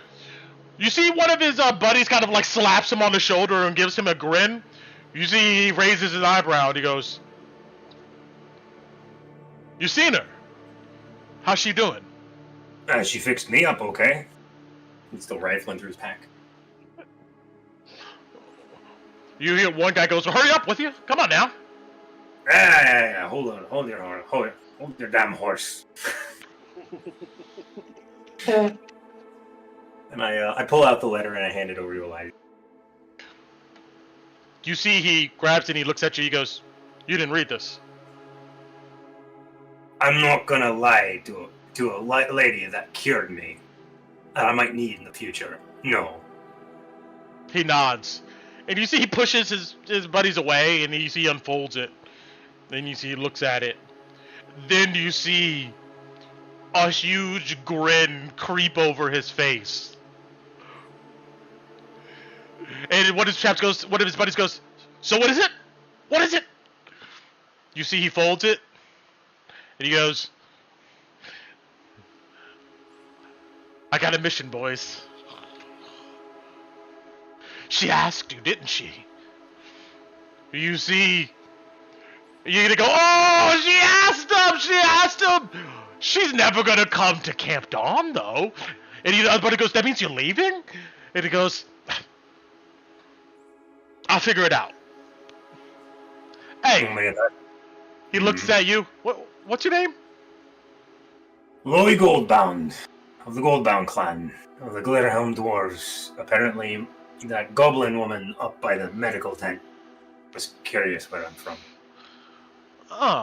Been here, talking about. I didn't think you sacred flame types cared about progeny and tradition and stuff like that. Care about what? You know, family history, where you're from, and he like slings his backpack. Oh, man, hey, I'm fine with wherever you're from. If you're talking about Ruth over there, she's always been kind of stuck up a little bit. But hey, you see he tells his friends to stay near the horse, and he comes over to you, and he goes, "Come over here for a second." And he leads you over to a corner. And he goes, You plan on probably seeing Hannah again, right? In case something happens. To you, of course. You need me to pass something along for your sweetheart? You see he kind of thumbs his nose.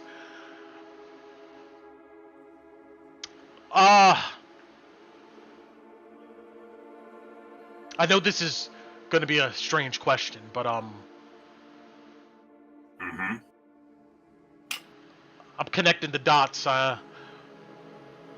You're the folks that High Flamekeeper Reed was talking about. That's why I got to eat in your cook tent. Yeah. Which means that, you know, I consider you your friends, or maybe we can be friends. Look.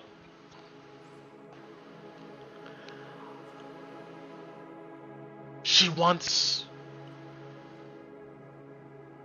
us to be together. You're gonna get married? Well, congratulations then, Elijah. Yeah. In a simple But matter for there's a whole process to the she wants something, maybe a ring to seal the deal, you know? Oh, and you don't make much coin working here in camp to afford a band? Well, I don't do it for the coin. But you've been to the ruins. Aye. Maybe you can help me find something? There's gotta be a jewelry shop or something there, right? What's it worth to you? You see he looks a little frustrated. He goes, I'll come with you. If you're willing to risk your life, sure, Elijah, I don't care. I think I got a place we probably go to where you could find that kind of crap. You see he kind of looks off into distance. Yeah, for Hannah, I would. And he smiles. Hey, out of curiosity, what do you prefer fighting? Minotaurs or crazy weird abominations? Your choice. I mean, are there minotaurs at the jewelry shops? They'll have jewelry, and I've seen them wear rings.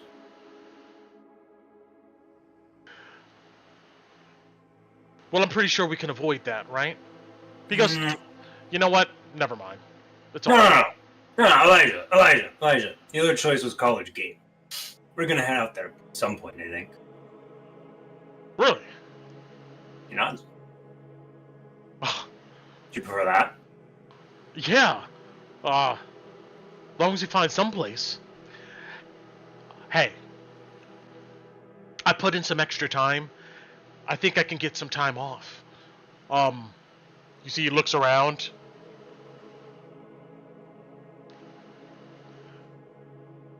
Just let me know, when you're ready to go. I'm gonna come here and pick you up. Well, Please. you see he looks around. He's a bit shaky, and he goes, yeah, yeah, just, how about this? I know a guy at the gate, up on the wall. Norm. You see he points up. Good friend of mine. Come in through the west gate. Drop off a message. You know, just keep it discreet. And I'll come out and meet you. Alright. Here a deal, lad. You willing to risk your life for Hannah? And she's a friend of mine. You set my neck. You can come with us to College Gate. Find a ring for your pretty lass. Put it on her finger. Sounds fine with me. Deal? Yeah, I mean, it's pretty easy. Loy holds I out his mean, hand. you plan on helping though, right? He looks at you like, you're not just gonna run off. No. Lad. No. I'm not some damn Queensman. He gives you a grin, and he grabs your hand tight. Deal. Alright. Be good to have the help. Thanks. You Oh. see... Yeah? I take it you can hold your own in a fight, right? I've had to deal with a couple folk that were civilian types, you know, the loons in the city. I've been to the ruins. Me? And Ivory here? You see he points at his horse. We're good. And if necessary, you see he looks towards the griffin roost. I have another friend I could take. But hey, Well, how about this? Work out the details. I mean, figure out where a jewelry shop is on the outskirts near College Gate, or maybe inside College Gate. It doesn't matter. Either one. Come let me know, and I'm there. We'll go together. one thing. I'll go talk to Norm when we got the details worked out. Bet. You see he rushes back over to his buddies, and you see he throws his arms over their shoulders. You see they all laugh and joke with each other. I'll duck. Go walk back to the party. All right. So at this moment, I do need to finish one scene here. Kalina, while you're standing in this area, you hear what sounds like some crying children. The sound seems to be coming closer. And you see through the people past the pyre, there is a lady dressed in the armor of the Knights of the Silver Order. And she looks like this. There's definitely an air of confidence about her. She holds the hands of a young girl and a young boy, each of them probably about maybe 10 years old. The boy is a little bit younger than the girl. You see that they seem to be dressed okay, like somebody's given them clean tunics. But you see that there is tears in the boy's eyes, and the girl's eyes is red. Does it, like, okay. Kids cry for a lot of reasons. Is this like a I don't want to do it cry, or a genuine, like, I am distraught cry? It's more of like a distraught cry. At this moment, you see Ophelia Reed comes out of the large tent. You see she looks a bit worried. You see she comes over to you guys. At the same time, you see another one of these knights here.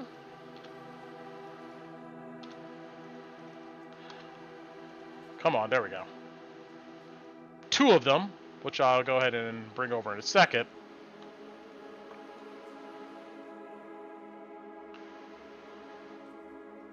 I'll take this guy here.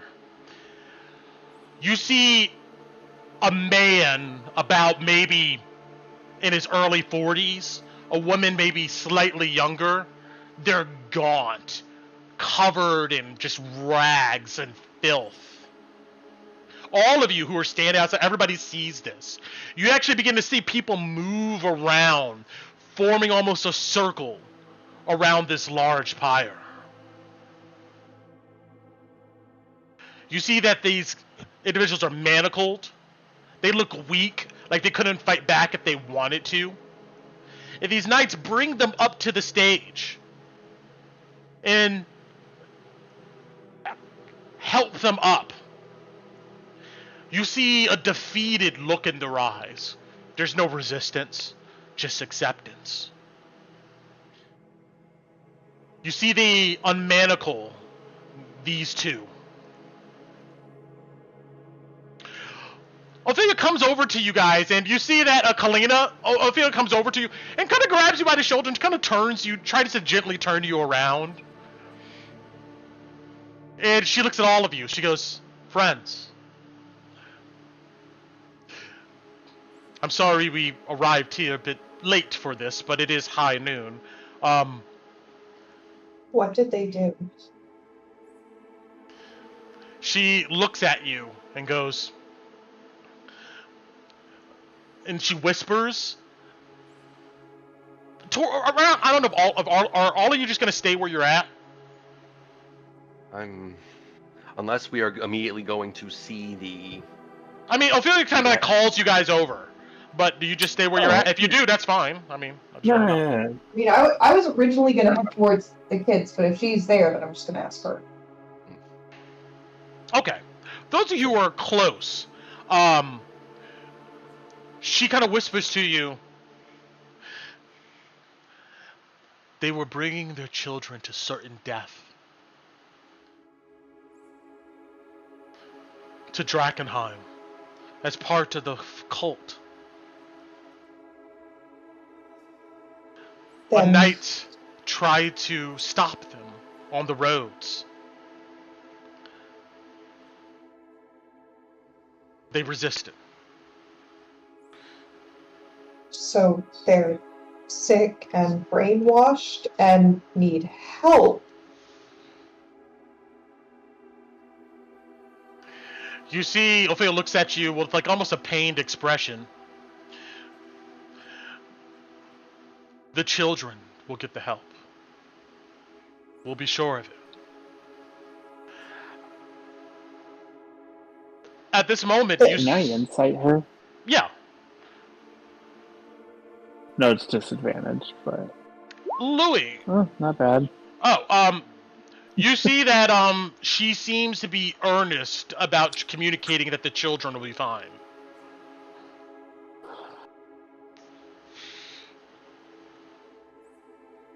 This lady here with the two children, you see she kneels down in front of them and gives them a smile, but they don't smile back. Louis, Torin, I'll say Ron, you're close enough to hear them say, it'll be okay. Everything's gonna be fine. You're safe now.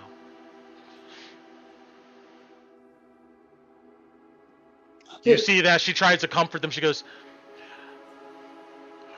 your mother, your father. And then she like gets close and whispers something to them. But you see they both shake their heads. And you see her smile kind of fades. And she stands up. You see she nods to some other these knights around. And you see they grab the children and they cry and they give a little bit of resistance. But then they pretty much begin to drag them off away from this area to who knows what or where or why. Torin, you see they go north and then they disappear inside of a tent. And you see two of these guys comes and stands at the exit.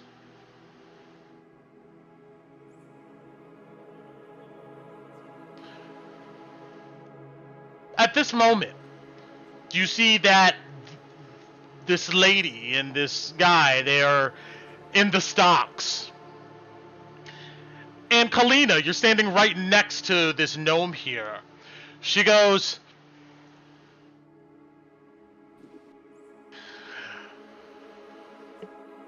Lucy, Daniel, Depere,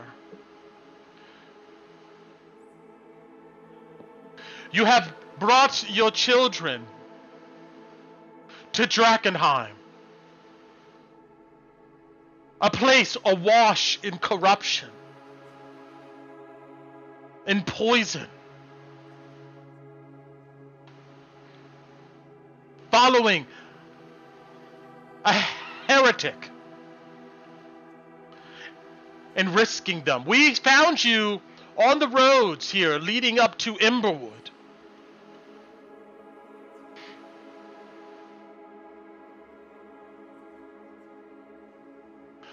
Knight Sylvis stopped you and some others with you in order to go ahead and ask where you were going and if you needed assistance.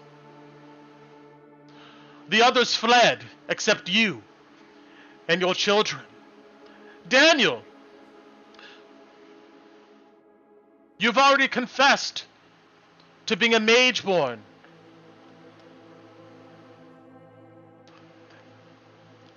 Casting murderous spells in which to slay Sylvis here, who was looking to help you and your child.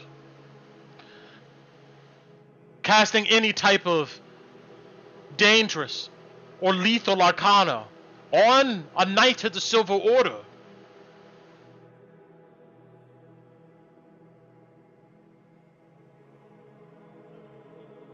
is a death sentence.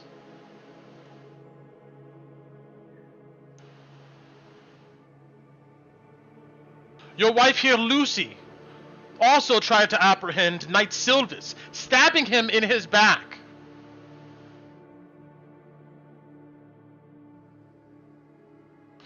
If we did not get Knight Silvis here in enough time, he would have perished.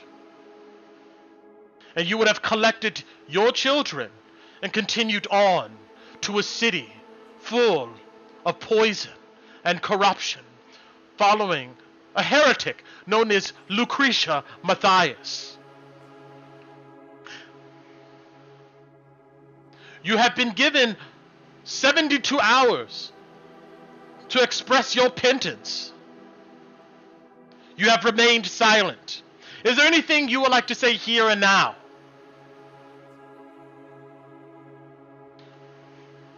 You see they both just hang their heads. You can see that they have their eyes closed and it looks like they're saying some prayer. You see the gnome look at them and kind of just nod. Can anybody speak on their behalf? I don't know. Do you? Yeah. What do you say? I'm gonna say they couldn't have just left their children behind. And you can't tell me no one here has ever been lost. Why would you not try to save them from themselves? This is not saving them. You see Delilah look at you up and down with a look of like who are you? And she goes, that is correct. We are not saving them. We are saving their children from a fate worse than death. Ophelia, who are these people? And they are interrupting our ceremony. You see Ophelia raises up a hand, and you see that Ophelia puts a hand on your shoulder, Kalina, and kind of gives you a gentle squeeze. She says, there's nothing you can do here right now. She whispers that to you, Kalina. Just for following the wrong people? For being swayed by something because they thought it was better? Kalina, they tried until they were, and then they stabbed the person that tried to help them. How about you come with me, Ophelia says. She tries to drag you away. Louis scoffs. Do you stop her, Kalina? Probably not, but no. She gently, I mean, she's not like dragging you across the dirt or anything, but she's gently trying to guide you away from the area here. And she takes you behind this tent. You see that she looks at you in your eyes. She goes, I know how hard it is to see a person's failings lead them this far. No. This isn't just a person. These are regular people. My brother is an incredible person, and he's following the cult right now. Your brother's not like them yet. They're lost.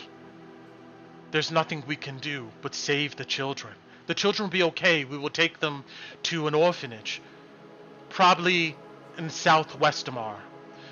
And they will continue to maybe look for their family. It's better than them dying in Drakkenheim, right? I don't know. Let's just stay here with me. You see she grabs your hand. She squeezes it and gives you a smile. I just can't think that killing my brother because he's lost and brainwashed is the correct answer. No. Your brother is not lost.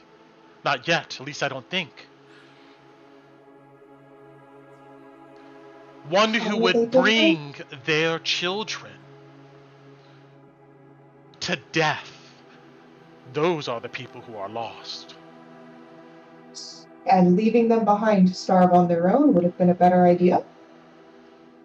No, you don't understand. They're here with us, the children. They're gonna be fine. We feed them, clothe them. They'll be okay. I promise you. If it wasn't for us and our duties here, those children would look like half of the knights in the infirmary right now. And you wouldn't want that, right? I can't imagine killing their parents after walking them past them is going to help them much either. She sighs heavily and goes, we hope that if they saw their children, they would give pittance. But they refuse. They don't care. The darkness has consumed them. They've been corrupted. There's a point where you can't come back. But we can save your brother from that, okay? I just don't believe that. Yes, they hurt someone. Yes, they should be imprisoned. Yes, they should be punished. But I don't think this is the way to do it. Meanwhile, and we're almost done here. You see the gnome blow a horn, and then you see emerge from the tent a man.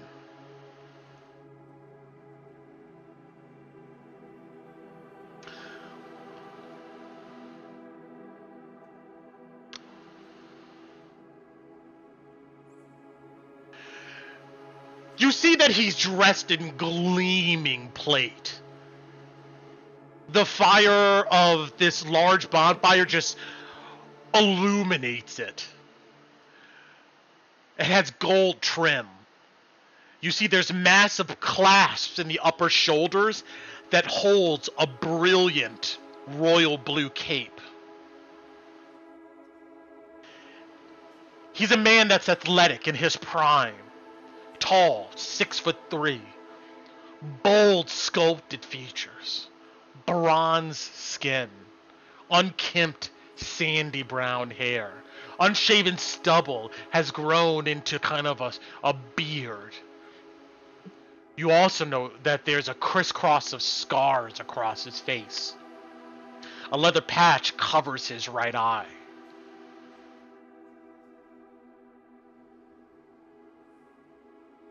Essentially, and this is what I think the book was going for. This is my personal opinion, but the dude looks like this. He looks like this guy. He's this guy. Wait, Aragorn walked out the tent? He's that guy. He Pretty looks much. like that guy. Can't make him hot, Brent. Hey. That's not on Brent. He said it so. It's from the book. Look, and here's the official artwork. Come on. Yeah. Here's the official. Look, side by side. Come on. Yeah, like, Come on. look, if you... Grizzled Where's he Ranger gonna be is a hot? way to go Hate the about church. it. Oh god, he's hot. Anyway, he walks out. He does steady walk with them. He doesn't have like a gait or anything like that, but he's elegant with his footsteps. His shoulders are up and he holds his head high. The sun is burning high up in the sky above him, and he looks around with seriousness, but a calm demeanor. As he looks around, you could tell in this man's eyes that, like, this is a person with purpose.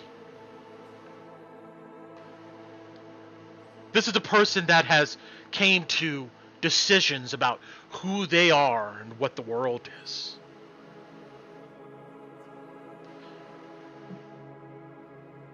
You see, as he stands, he looks around, and the knights all drop to a knee, except Delilah, who stands with her book open.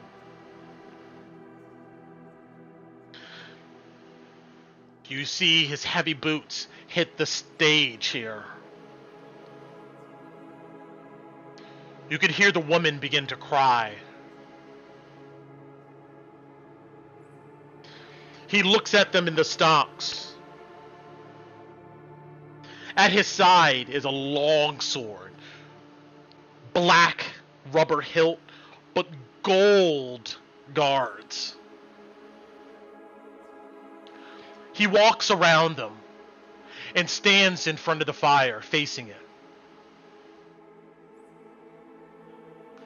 Delilah says, Lucy and Daniel, and I already forgot their last name. We're going to call them Dor now. Dor. Oh, it was the pair. The pair, excuse me. He lists out their crimes. She lists out their crimes once again.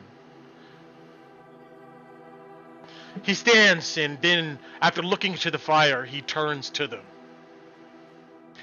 He bends down and looks at the man in the stock. Daniel.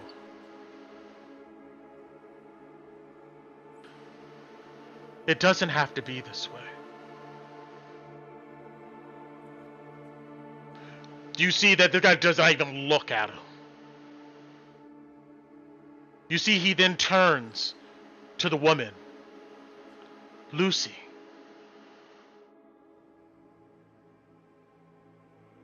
This is your moment.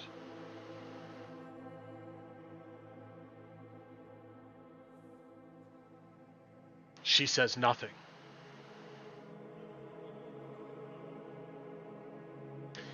You see he sighs heavily and stands up.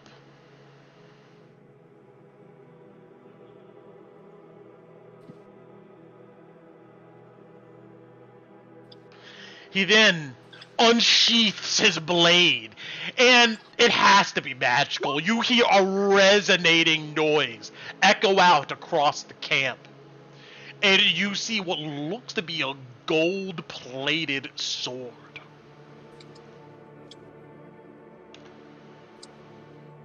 Something like this. He raises it to the sun in the sky.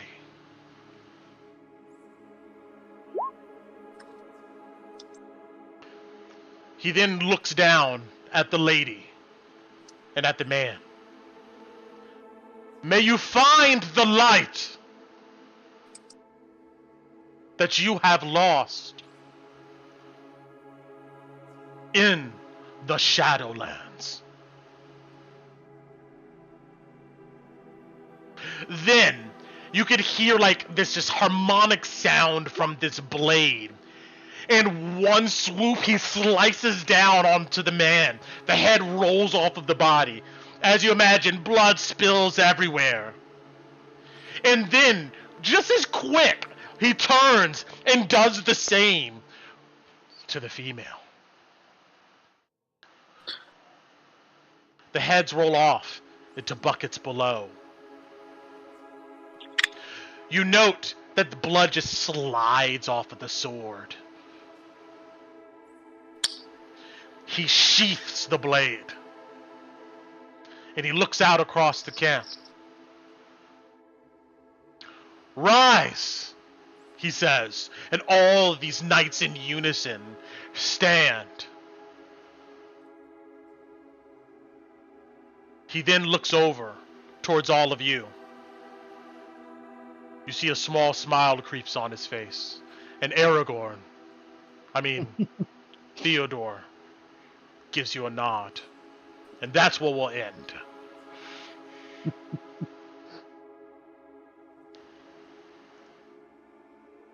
All right. Oh boy. Oh man, that's heavy. Yeah. Well, that's the. So let's see. That's a heavy It's- revelation, at least with 4 factions. We haven't had the Amethyst Academy yet, but from what we've been hearing, that's coming up. So Yes, it's dark in Drakkenheim. Brr. Every faction has a reason of, hey, this is why you shouldn't like us. We're not gonna make this choice, so we're not making this choice easy for you.